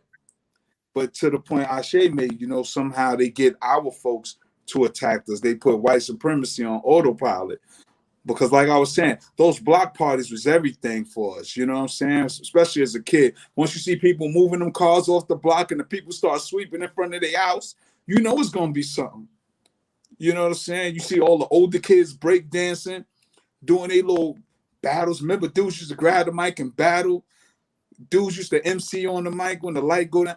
I mean, Tompkins Avenue is giving that. That's how most of the older hip hop heads got their career started. You had to come to the jams or the block party to spit. Definitely. Nobody wasn't trying to hear what you trying to. You had to come on the block. That's right. If you think you nice. And see, with it just being Biggie 50th birthday passing, you know, a lot of people who didn't know him or know that I knew him, I always say, yo, you got to remember, we always knew Big was going to be big. Biggie Smalls, like, we knew if he ever got a chance to get discovered, that he was going to be a big artist. Never did we think that he'd be arguably one of the biggest in the world, period. Yeah. You know, some people arguably say hands down the best. In fact, Rolling Stones just said his first album, Ready to Die, was they gave him some kind of props, the best hip hop album ever. You know, I mean, that's a matter of opinion, but to be recognized by a prestigious music organization from my personal homie, that's a big deal. But the point I'm making is that I remember when we all used to just stand on the corner, drinking 40, smoking blunts, trying to figure out life. Because block parties was dying at that time. But we always knew Biggie was nice, so we went to all the house parties, and we would go to other people's blocks to watch him battle or bring people to where he was at, to Washington, to battle him. There was no going viral back then. You just had to be nice. And this is what we talk about hip-hop. This is my early days with Biggie Smalls. You know what I'm saying? For hip-hop to now be a cultural phenomenon when we talk about Black Music History Month. Because there's so much that's negated out of that, and this Tompkins Avenue is in the spirit of that, just for a new generation, to celebrate Blackness, to come out of COVID, to deal with police brutality that's still going on, that's now going viral because we're able to record it. It's no longer hearsay. Oh, the police roughed this one up, police roughed that one up, because we just had word of mouth before, and we knew it to be true because we all was experiencing it. But now the world could see. Because so many people are now learning what Black people really had to go through. Because before it sounded like old folklore. Oh, there wasn't nobody cutting out no baby stomping their head. I don't believe that. Oh, them police ain't gonna shoot that man for nothing. No, the police ain't shooting no kids playing in the park for no reason. Rest in peace, Eric Garner, Tamir Rice, Rakia Boy, Corinne Gaines, and so many other young people that was taken out too soon.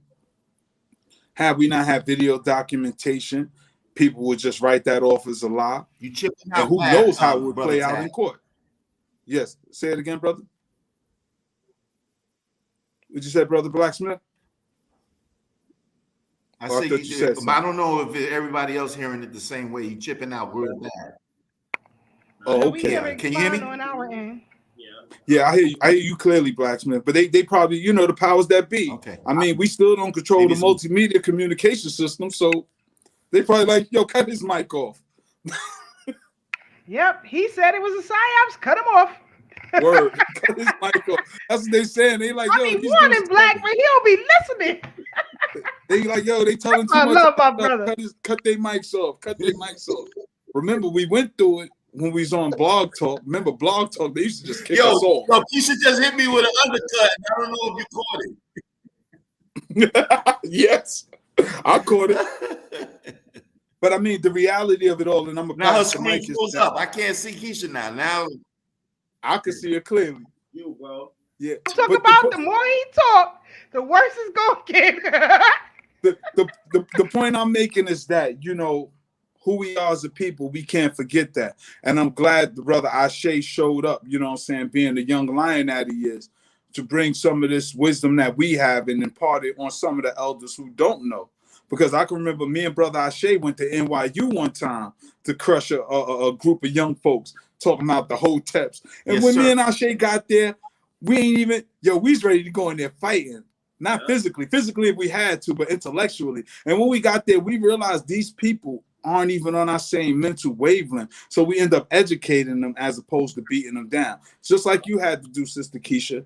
And that's why it's important for us and our audience to constantly make our presence felt without beating people up. But let's give them these little jewels they don't even know they missing. You know what I'm saying? Because we only gonna reach our people through love. Because I speak for me, and I think I can speak for the other three. This is why we do what we do. We do it out of love for our people. You know what I'm saying? It ain't so much about hating the Urugu, though we do. It's more about loving our folks, man. And we only gonna attract them with love. You know what I'm saying? Let's celebrate life. Let's talk about joyous things. Let's talk about all our triumphs. You know what I'm saying? Because I'm a victor and not a victim. And we always got to remind our people there ain't nothing we can't do, especially once we organize and stand tall together. But I'm going to pass the mic. Facts. And I'm glad Brother Ashe pulled up too. So you never know with a TBT crew, we might pull up. Don't be having no meetings and then we will pull up on your behind to get the real. Facts. So kudos to Brother Ashe for doing that. I got to get back to New York and hit something with y'all one time. Yes, indeed. Yes, indeed. Because the way things is going, I might need a bodyguard pretty soon. But while we're on the subject, because Tom is... Who you starting trouble with, Keisha? Say that again? I said, who you start trouble with out there? If I tell no stories, you can't incriminate me on nothing. But anyway, because Tom is getting away from us and we really haven't even touched Black music, because again, we got to continue with that. This is Black Music Month. And as Brother Ashe said, the DJs are coming down there and playing the music. Music inspires and moves Black people like nothing I've ever seen. You can play a song and people who are suffering from dementia can come to with a clear mind just by listening to music. You can heal the body by listening to music. You can heal your spirit and your soul by listening to music. As Ashe mentioned last week, I'm going to stay on the Young Lion tonight, but as he mentioned last week, music, we use it as a clarion call for action. When you look at the 60s and the 70s, it was Black music that was the power source to the civil rights and the Black Power movement. In the late 80s and up until the mid 90s, with our generation, it was music that motivated us. You had us walking around with Black medallions and, you know, go to Black colleges and so on and so forth. It was the music that connected to the soul, which is why it's deeply disturbing today. Music has turned our people away from each other. Music has put a what's the language that Dr. Amos Wilson would say when your mind is no longer your mind? I can't remember. Possessed. Yes. Possessed. Music has possessed our people today. I saw a video, I think maybe you or no, Brother Salih. Shout out to Brother Salih. Salute to the big bro. Yesterday, and Sister Marcia sent it to me too. Shout out to Sister Marcia. Shout out to the Queen. These Black women paying this money to go to a penis riding class. I mean, this is insane. Is this where we're at now? Is this where we're at now? Is in the middle of a recession, you want to spend some money for a penis, and the place was packed. The room was packed. Hey, So Keisha, now, let me say something. Let me say something real quick. You have to date today, because I'm telling you, I wouldn't want to be dating nobody today because everybody is plumb crazy. Sorry, Brother Black. Go ahead. The number of sex workers has increased so much since COVID and all this and that. So many women that like they're not going to a shelter and they're not gonna beg nobody in their family for money. They're gonna sell some of that stuff. That's how it's going down. That's what a lot of them doing. And what about mentioning the women going to the Dominican Republic and not coming back because they're getting them surgeries on their butt? It's more than you think. I'm not saying But it's in the thousands, but it is in the hundreds. you're right. You're right, brother. Everything you said is right and exact. Yeah. So again, So when you have others who try to control our spaces, then you have lawmakers who are trying to nullify free speech. You have lawmakers who are trying to nullify your ability to protect yourself, to feed yourself, to commune and converse with one another. That alone will make people insane. So when I hear this older person who Ashe said was, there last night running off with the lips over a parking space, brother, are you retarded? Is you on that stuff? I ask these questions. What's wrong with you? Why would you care that people want to commune with one another? That's who we are. If he remembers, well, maybe he don't. He could be a nut. But as Brother Taz said, that was the way we built with one another. Talking to my family and some others at my Aunt Gwen's going home service a couple of weeks ago. In Fort Greene projects, there are 3 sides. You have the other side, the middle side, and you have the Allen, right? During the 90s, and Brother Tag can attest all the violence and craziness that was going on in Fort Greene back then. Yes, ma'am. One of the most dangerous places in the country, not just New York at that time. Yeah. You had... I remember them days. Yeah, I'm sure. One thing I can say for certain, everybody who lived on the Allen, nobody never killed each other. You know why? Because we were raised as a whole family. Everybody knew everybody's mother. Everybody knew everybody's father. Everybody went to school with each other. Now, the Allen had beef with the far side and the other side. They had that going on.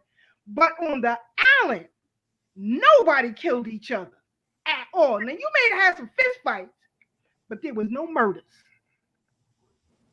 And that's because community were able to commune. You had mothers like Miss Gloria, Miss Chris, and all of them who would sit in the window, and if you was doing something out of pocket, they sure was ratting you out. ASAP. As Brother Ashe said, when he used to try to cut school, the old heads used to tell him, why you not in school? Where you think you going? Yeah, I'm telling. So how do you want it? Which way do you want it? Chaos or community?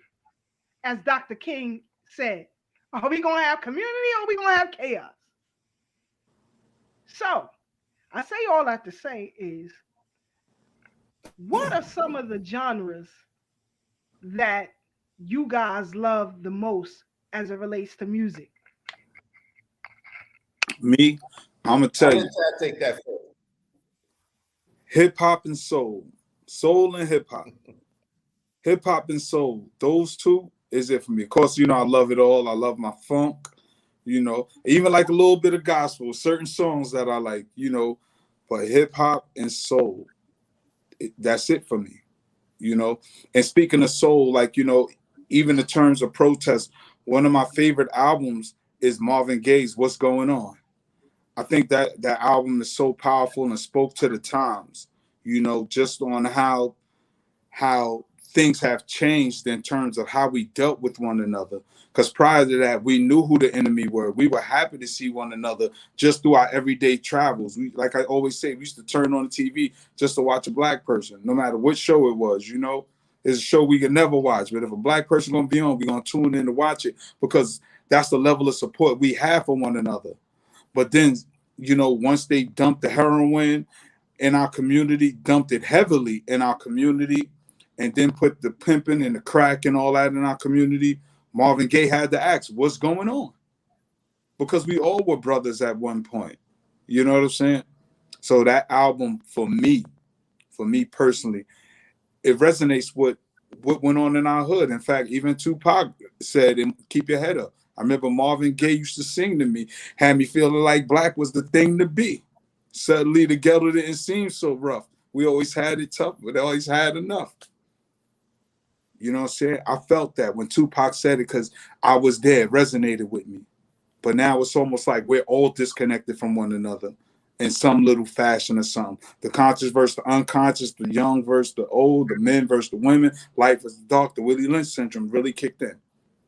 And Marvin asked back then, what's going on? I'm going to pass the mic. Brother Black, what's some of your favorite genres of music? Oh man,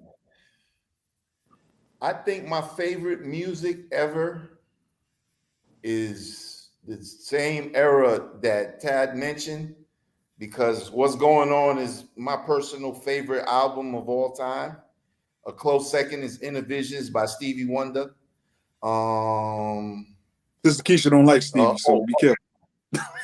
Wow, nah. Leave me alone, Tad. Just leave me alone. I don't believe that. Okay, I ain't touching that one. And for sure, to take everybody home at night, he not even. I saw a writer, another writer. His name is Prince Ray. He had one of the most gangster blogs ever, and they kept taking him out because real talk. I think I go places. He go way deeper than me. So I'm giving him props when I say this. He said listening to a Donny Hathaway album was not listening to music. It was an event. And I agree with that.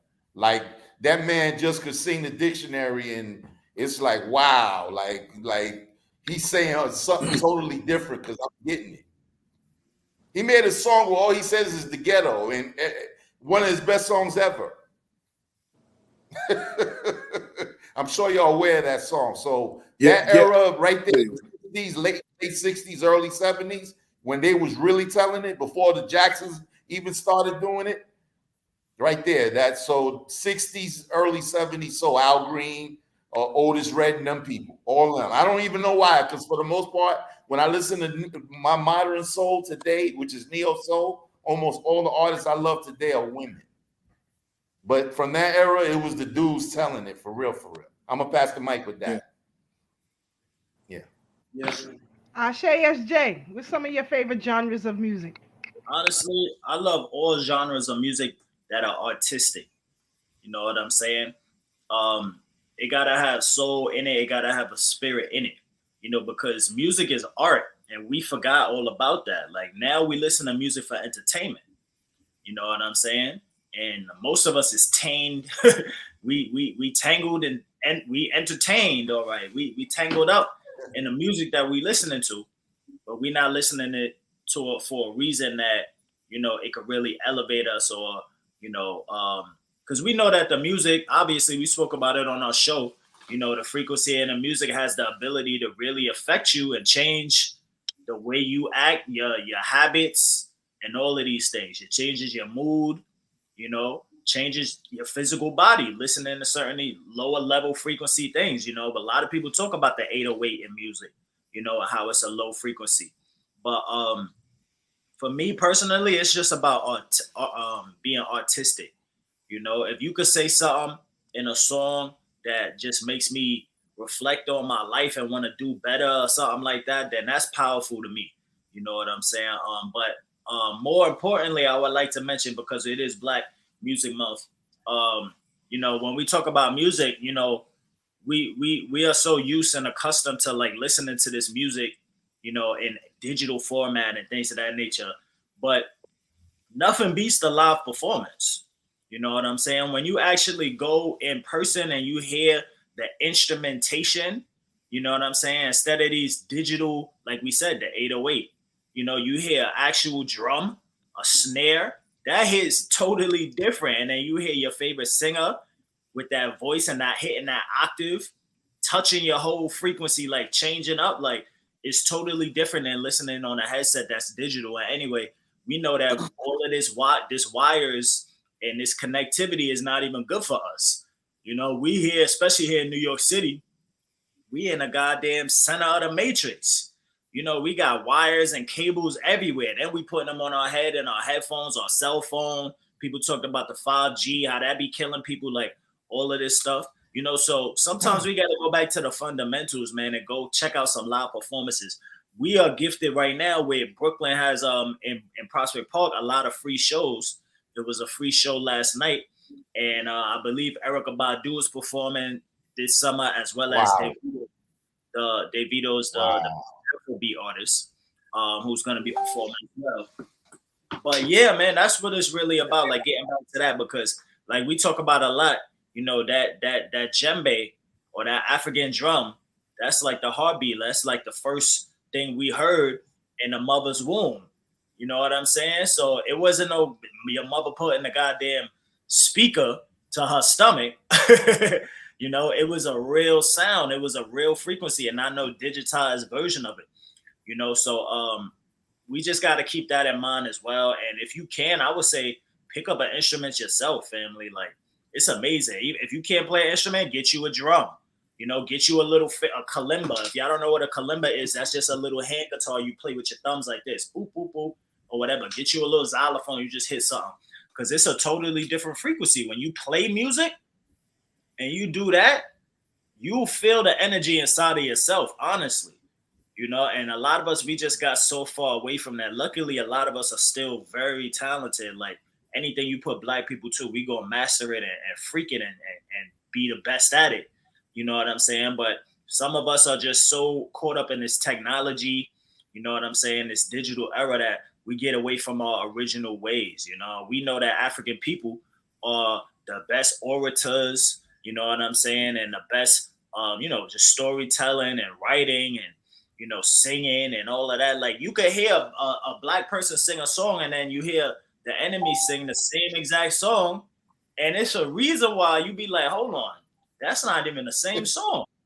You know, it don't even sound right because the spirit, the feeling, the soul is not in it, you know. But then when you hear all people singing it, it's like, dang, you want to go to church now. You want to praise whoever, you know, because it's so powerful.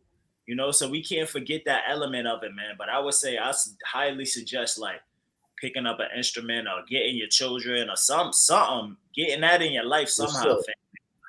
That'll really help out change your frequency. And, you know, especially when we're talking about this liberation, yo, we got to attack these enemies from all different angles. And not even that, but just uplift ourselves from all different angles. And it ain't no, I'll tell you, one of my favorite instruments is the goddamn djembe. I got one right here. You know, and I got two guitars. I don't even play my guitars, but I got two acoustic guitars. I need to hop on it. You might see Ashe in an all black band. I know some singers.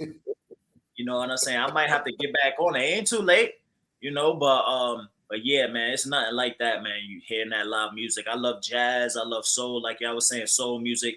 Definitely love my West Indian people, my soca, my reggae music, especially conscious reggae. You know what I'm saying? Ain't nothing like that. When you listen to that, it uplift you and make you want to liberate yourself, you know? So, and definitely got to hail up our African brothers from the continent, brothers and sisters with the Afro beat, the Amapiano. That's the biggest genre right now. Like, that's taking over everything, this Amapiano wave.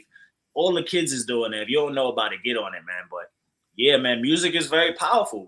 We just got to use it as another tool to free ourselves and uplift ourselves and better ourselves, instead of listening to these things that all they talk about is like, you know, right? It's funny we talk about this because right now a big debate this week in Jamaica, Keisha, is one of the biggest artists right now is this kid named Skang. He's a young kid, but he's like the biggest artist right now. And he talks a lot about popping mollies in his music. You know, so everybody loves them, but now it's a big debate in Jamaica of whether they bun popping mollies or whether they support it or not. Most people, even a lot of the artists that are even not conscious, like Badman artists, are bunning, you know, popping molly. So that's a good thing. And you know, my man Bounty Killer, of course, that's the poor people governor. So he always say what's right for the people. So he was putting the fire on popping mollies, but it's a shame because a lot of the kids in the whole diaspora are just focusing and listening to African-American music and African-American culture, and they following back. That's why we talked about on the show before. You got Africans in the diaspora that was never called the N-word and don't know nothing about it, but they listen to rap music and now they go around calling themselves the N-word. You know what I'm saying? Like it's a good thing and all of that, you know? So it's something that we just got to get control of and control it ourselves and stop giving passes. And, you know, I mean, like I said, I know people listen to certain things for entertainment and all of that, but at the end of the day, it's a very powerful thing. You know, I mean, I ain't no Bible thumper, but they said You know, what they said, Lucifer, he was the number one social media influencer. I'd say that. He was definitely on TikTok and all of them joints, because he was the Pied Piper, right? He was the one, the angel of music, and he was leading people right into the goddamn fire. So if we're not responsible with it, that's what we see that's happening right now. Again, we're going right into the goddamn fire, man. Yeah, I like with Brother Magnetic Tyson. Shout out to Brother Peace, a real one for real. Brother He said Peace. the drum was always a powerful instrument, that James Brown even had 2 drummers. That's right, get a drummer song. And it is the I think he meant most sample Yeah. artists in hip hop. Jamaicans have a heavy drum and bass line in their music. Yes. And also, I don't know if you all know, there is a difference between Afro beats and Afro beats. Afro beat was the catalyst to what we call house music today. So you can check out a documentary on that. And if we have enough time, I'll play a little clip about that. As I told y'all guys last week, the Juilliard professor that we watched, she had a 5-part series. So you need to check that out when you can. My favorite genres of music is all of it. It depends on my mood, right? Yeah. When I'm reading, especially something about our people or our story, I like classical music because it gives a dramatic effect to what I'm reading, right? Depending on my mood, if I'm riding my bike, sometimes I might have some jazz on, some might have some hip hop on, I might have some reggae on. It depends. It depends on my mood. And the reason why that is because, as you brothers already said, our vibrations move differently, right? So you may not be a lover of gospel music, but once you hear certain songs, as we played last week, that melody, that rhythmic flow will grab hold to you. You don't have to identify what that gospel singer's ideal of God is. Replace it with your own, right? Because I like to listen to Marvin Sapp and Shirley Caesar and all Mary. that. Don't forget about Mary. That's right. Mary. Uh-huh. The Winans. I listen to BB and CC Winans. So I listen to all of it. When I'm listening to jazz, I listen to John Coltrane. I listen to the Thelonious Monk. I listen to Max Roach. I listen to all of it. You know, so it depends on my mood. And that's how music should, that's how your listening to music should be. It should be based on your mood. You shouldn't listen to one thing all the time because it stagnates your train of thought. That's why you have so many people out here wilding, because if you only listen to drill, yeah, it's drilling your damn brain. You understand what I'm saying? Brain. Yes. Say, Brother Ted? I said it's drilling a hole in their brain. Yeah. Because people don't understand the power and the influence of music, you know, and I think, you know, it's dope that you listen to classical, like, you know, we listen to jazz. Because even you mentioned Max Roach, and I've learned to value Max Roach as I got older. But when I was younger and I was going to Medgar Evers College, one of the assignments was to go listen to Max Roach, and he came to the school and performed live before he transitioned. Wow. You know, but I didn't know the value of who he was at the time. I just knew all the older teachers and the people were making a big deal of it, but I didn't know the value of who he was until afterwards. Well, let me look him up. Let me see who this dude is after a while, you know, and I got deeper into jazz, you know, and I was like, wow, here was an icon. And had I known, then I probably would have had more questions for him. But, you know, when you're not at that higher level of consciousness, because we all got to realize we're all developing at certain levels. So whatever we think we know right now ain't the end all be all, and our minds should change somewhere along the line. Now, our fundamentals should stay the same. Our foundation of us taking care of us and taking care of our community, that should be unwavering. But the way we see and perceive things should expand. not necessarily even change, but expand. So I'm saying my consciousness was like this at the time. Now it may be here, and it may never get to here, you know, but I didn't know what we had. And I want to touch on something Blacksmith said, because as he mentioned Donny Hathaway, let me tell you something. Donny Hathaway is like, come on, man. His music, his everything he did was for us. It was so soulful. Like, even though we don't celebrate Christmas, we still love that song, This Christmas. You know, his love song with Roberta Flack, Just Be Real Black for Me. Just be real black. Yo, damn, he ain't say get flued out. He ain't say get the BBLs and straighten your hair. He said just be real black for me. That's it.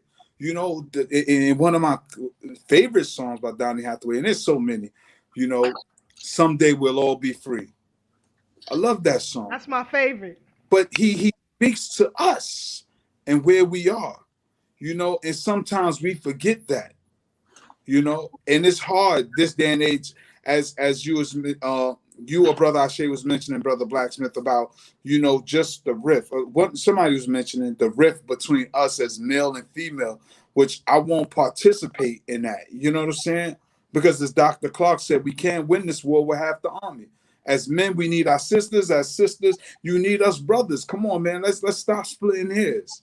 You know, we really got to cut that out. And I see that as a big distraction of what's cutting us off at the foot right now. You know what I'm saying? We can't move forward if we just fighting each other. You know, we really got to take this walk hand in hand. So Donny Hathaway, Be Real Black for me, him was everything. Sorry. I'm gonna step off.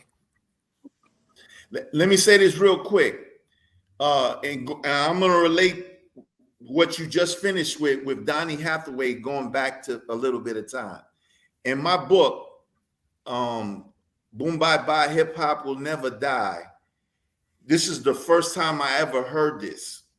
Donny Hathaway told James Mtume in an interview, because Mtume was arranging the song and Donny was going to write it and sing it. He came to the studio. I think I told this story on this very platform before, but if I didn't, let me be brief about it. He came to the studio like upset, and Tume was like, "Yo, what's up? Like, you can't come in here singing in that kind of way you are right now." And he couldn't get him to calm down, so he sent all the studio session people home. And finally, when he was able to talk to him, I guess maybe he didn't want to say it in front of nobody. He told him Tume that his record label made a machine that could steal the music from his mind, man. This man was a master musician. He wasn't just a vocalist. He was a master real instruments, not keyboards and electronic stuff. Could play almost anything in the studio. Let me ask you something, brother. Maybe a few days later, he jumped out that building in New York, right in Manhattan, right in Midtown. Now let me ask you something. Do you think that's far-fetched? As far as what? As with them creating a machine that can steal the thoughts out of your head. Hell no. Because I'm telling you, there's times I sit, watch television, or just have a thought, and the advertisement will pop up in my phone, or it'll pop up on the screen. And I'm like, hold up, now it's getting too coincidental. And I always implore people, there's an experiment called Laurel and Yanni. Laurel, Yanni. I always got to go through that because they play a sound. And I always say it's a sound because some people hear the word Laurel, some people hear the word Yanni. Now we can play it and everybody will hear something different. And even to the audience, people at home, if you got a few people in your house, just play it. It's called Laurel and Yanni. And it's a sound, but some people hear Laurel, some people hear Yanni. Two distinct, different words.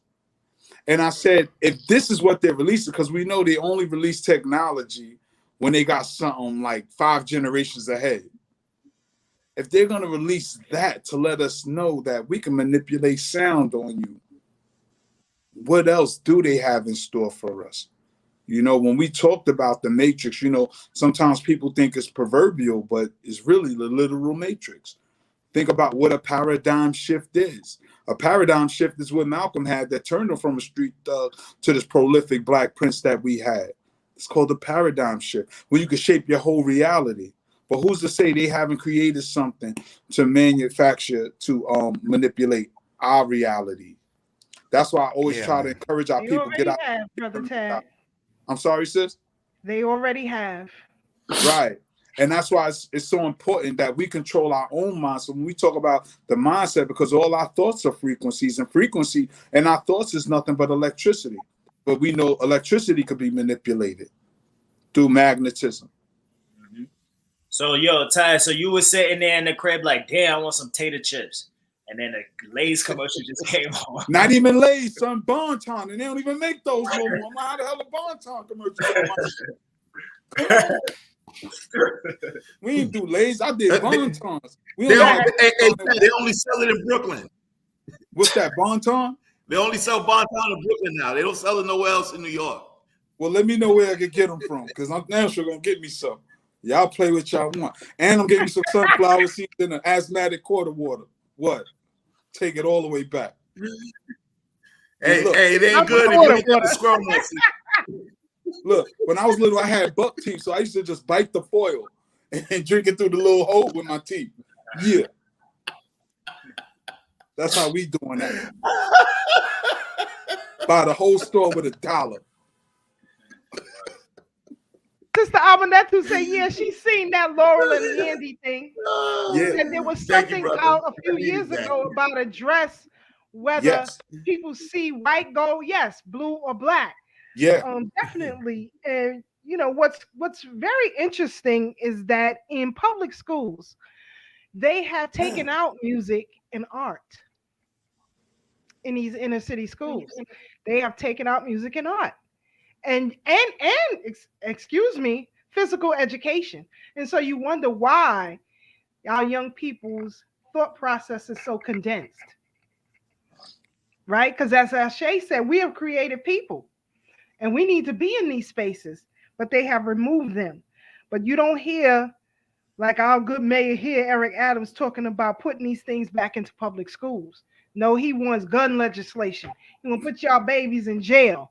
You understand? Limit your space and how you move. We can't keep doing that. So, you know, Sister Tony and Brother Ariel, shout out to y'all. She said all music come from us. Absolutely. Right. It's the #1 exported product bought and sold around the world. Around the world. So if anything that, you know, if Urugu said, if we could give you something that you can totally control and no one else will be able to touch it, I would have to say music. You know, it's crazy because I was literally gonna say, I was thinking that Black Music Month, like all music is art, like she said, all music is Black people music. Even if you talk about country music, which we think is just like all predominantly white people and stuff like that, we created that. Nah. Let me tell you, one of my favorite country songs, and I don't think the average music listener know that this was a country song by a country artist. And I know Brother Black know, we telling our age right now, but what's his name? Al Wilson, Show and Tell. That song Show and Tell is a country song. That's he was a country music artist. Wow, so I didn't know that. Yes, absolutely. He got a whole album. He got a song on there, which I can't remember the title right now, but it's about his mother hustling in the street. But it's a country song. You know, when you look at Whitney Houston's I Will Always Love You, you know, Dolly Parton recorded that first. Country song. But Whitney came, took it, and slammed it home. You understand what I'm saying? We do it differently. You know, our way. When you listen to some of these rock artists, they can't compare to a Lenny Kravitz or Living Single. What do you call those? Not Living Single. What's the group? Living Color. Living Color. Excuse me. They can't compare. Or to a Macy Gray. They can't compare. They can't compete. You know, a lot of our people, we like Tina Marie, but Tina Marie can't hold a candlestick to our greats. You can't put Tina Marie and Stephanie Mills and think Stephanie Mills gonna fold on that. You can forget it. But you know what's crazy, right, sis? they all will tell you their favorites are us. Yep. They will always say that. They will always say that. I've seldom heard one of those artists that sing our genre say Elvis was their king. That Elvis was their Michael favorite. Jackson. Yeah. You know, I was having a conversation with somebody recently, and it was just funny because we were having a conversation and we were talking about the theft of black music, and I brought up Bobby Caldwell. And they were like, Bobby Caldwell isn't white. I said, have you ever saw a picture of Bobby Caldwell? And they had to think about it. I said, Bobby Caldwell is lily white. And his album, What You Won't Do for Love, was their appeal to break into our genre because nobody loved music like us either. You know what I'm saying? Everything we used to do was always centered around music. Everything. You know, our pain, our joy, our sorrows was always centered around music. So what they did when they put that single out, and I was explaining to them, this back in the days, and Brother Blacksmith, you could back me up, your Sister Keisha back me up, back when you went to the record shops to buy your music, and they would play the album, they would play the song for you before you bought it. You didn't even have to buy the record. They play it. And if you liked it, you bought it. If you did not, on to the next one. Period. But on the single, for What You Won't Do for Love, they put a cartoon, like they drew a picture as opposed to put his picture there because they wanted black people not to skip over it, knowing that it was good music. So we only heard the song and we bought it because everybody know What You Won't Do for Love is a staple in the black community. But any other record by Bobby Caldwell is lily white. It's lily white. Ain't nothing we could rock to. Can't nobody name another Bobby Caldwell song, though he got albums. Yeah, he was on Georgie Porgy Pudding Pie.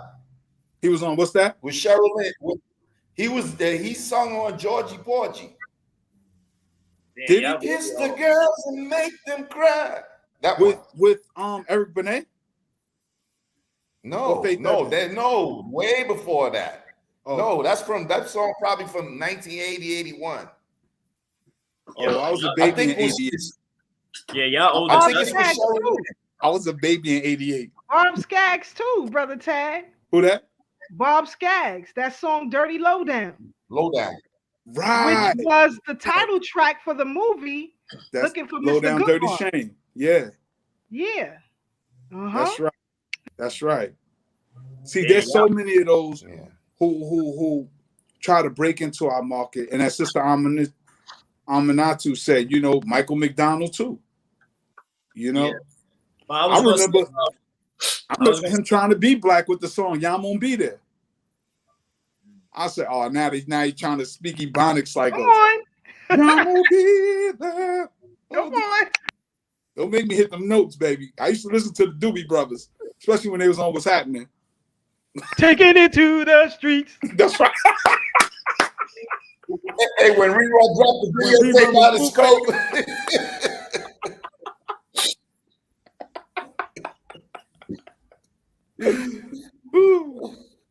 Oh man. Hey, that's black music. It is black music. But you know, we're gonna wrap this up here. We gotta continue this conversation next week. But I have to say how, you know, it's very important, you know, for our babies to learn the gamut of our music. My 4-year-old grandson is not here right now, but his favorite artist is Frankie Lyman and the Teenagers. Wow. He know the whole goddamn catalog. That and ZZ Hill, you know, all of them. I was like, one day he was about 3 years old, and I'm coming downstairs to get him because I left him in the basement to play. Come down and he out there singing ZZ Hill. So I'm like, am I hearing what I'm hearing? And he said it again. I said, where did you learn that song from? He said, oh, I don't know, Nana, but I really like it. I said, would you like Nana to play it for you? He said, yeah. So I went upstairs, turned on the thing, put it on for him, and he started singing, cheating in the next room, cheating in the next room. I'm like, what? But I'm just saying, you know, he knows these genres of music.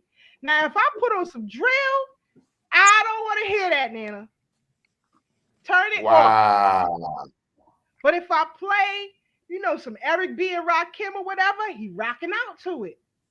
So as an infant, as a toddler, he can pick up these vibrations. Now, this ain't rocking with my soul here. Yep. This ain't moving my spirit here. Something's not right. But again, family, we coming down to the wire. We got to give our final thoughts and comments. Let's do that, and then we can pick this up again next week because we still didn't cover a whole lot of stuff tonight. Brother Ashe SJ or Brother Black? Brother Ashe, you can go first if you want. Nah, go ahead, bro. It's you. Go ahead, Brother Black. Okay, I got it. Okay. I forgot to add earlier when I was talking about that era that I loved of soul music, late 60s, early 70s. I want to include Fela and Bob Marley, Peter Tosh, and Minnie Riperton. A lot of us forgot about Minnie Riperton. If we just gonna go on voice, greatest voice ever, even better than Mariah Carey. No cap. It's some crazy times coming up.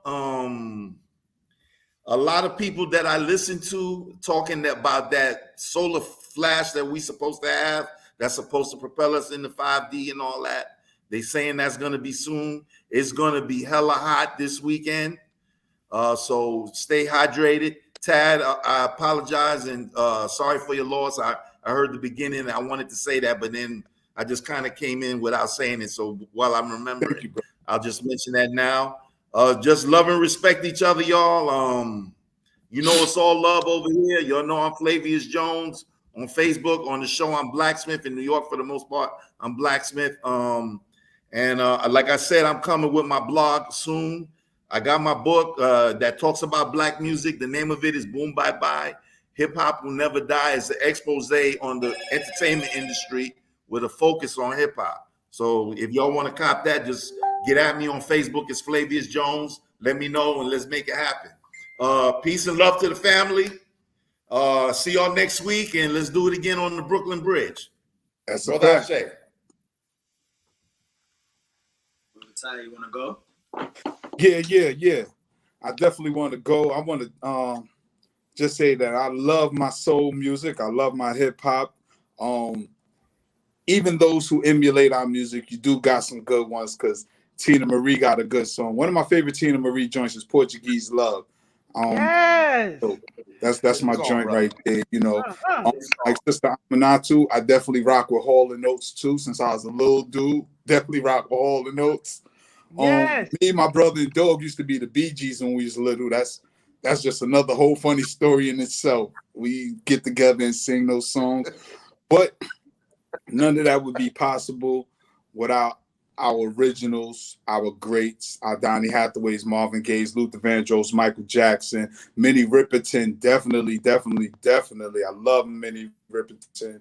She got so many classics and definitely don't get as much props as we believe. Our Stephanie Mills, Helena Horns, our Billie Holidays, who gave us the Erykah Badu's, who are Jill Scotts. You know, so many Music Soul Child, Eric Benet. So many dope folks we got. You know, this is Black Music Month, you know, we need to celebrate it. And though I don't rock with drill music, I do understand the pain that our young people are going through because of the level of ignorance that exists. They could only regurgitate what they know.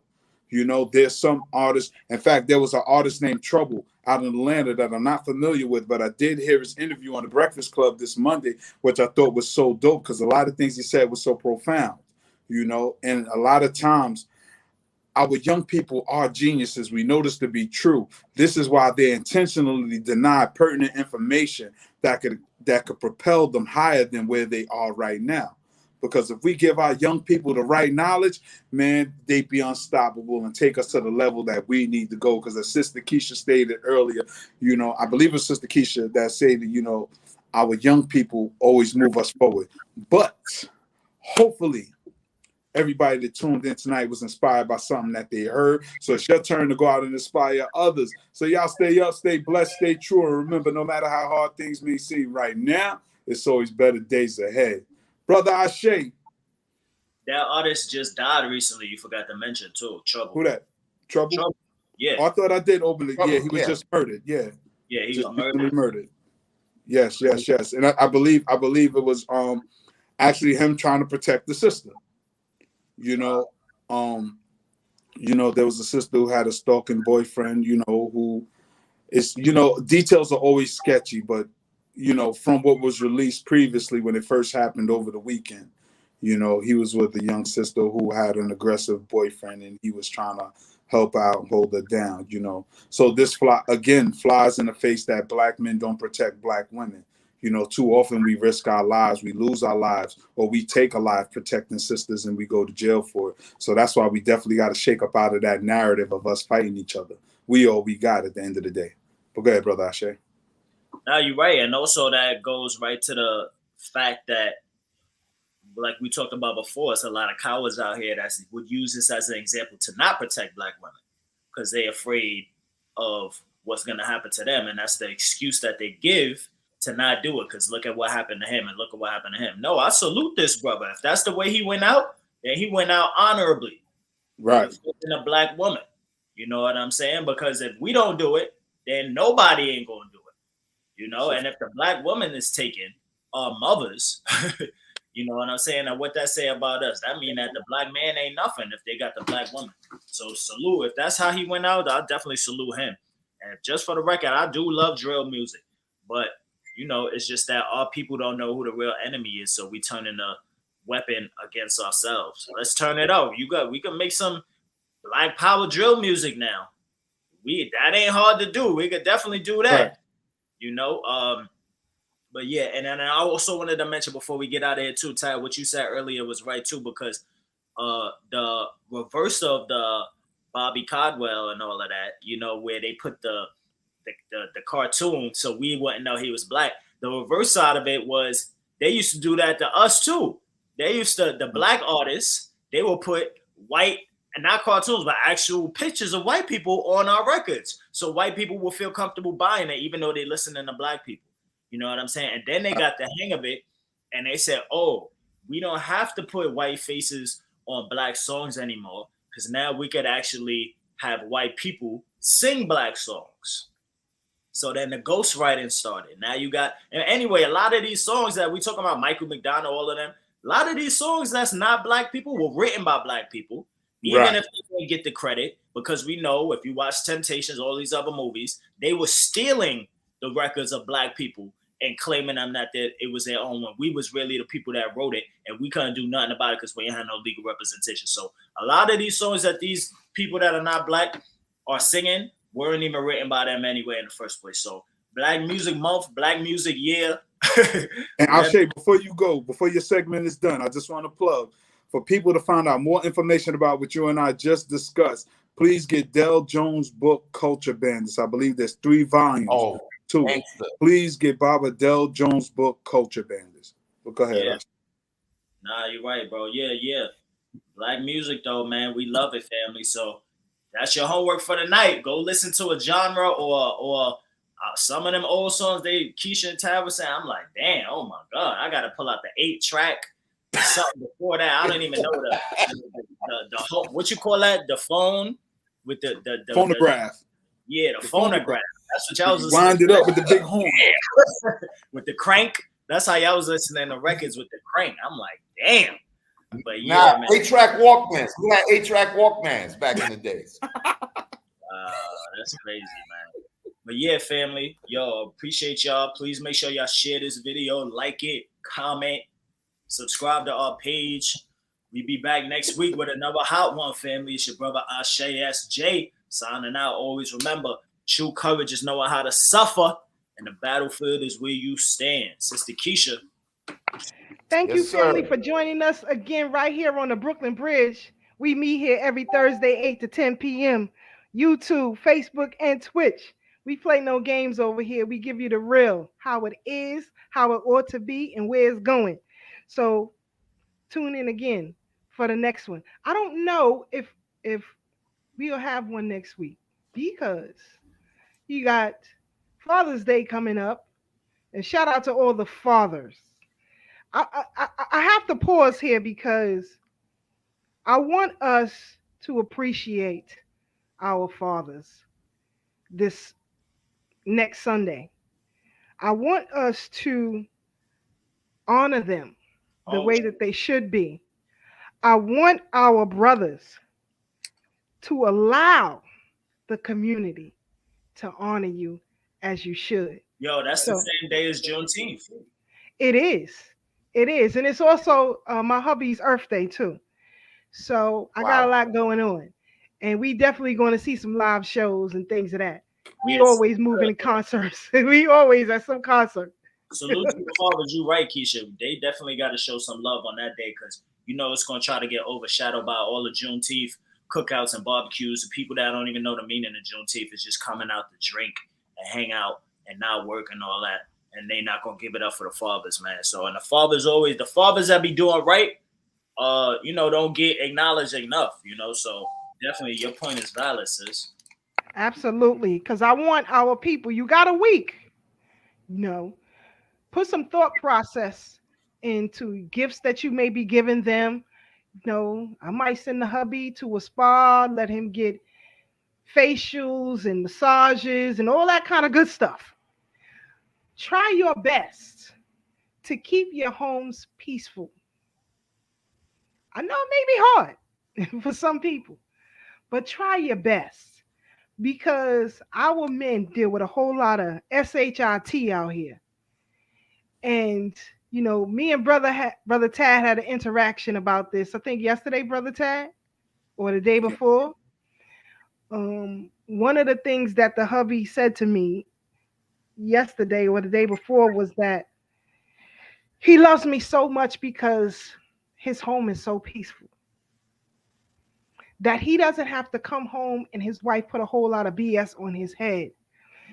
And it's reciprocal. There is so much laughter in our home. And that's why people love being around us. They like coming over. They like hanging out here because you have to. We are all that we have. So I'm asking you all, children, grandchildren, girlfriends, spouses, wives, whatever you want to call yourself, put a little bit more thought. Not just for fathers. You got, uncles out here.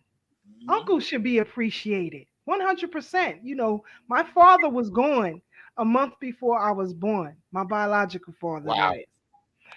But Wow. every uncle and every male cousin that I have stepped in that role. That's why Sister Keisha is so bold today. I wish a mother effer would. Okay? Okay? So do a little bit more for our brothers. Appreciate them. So all of you who are fathers, uncles, grandfathers, brothers, I appreciate you if nobody else does. Good night, family. We out. Peace, sis.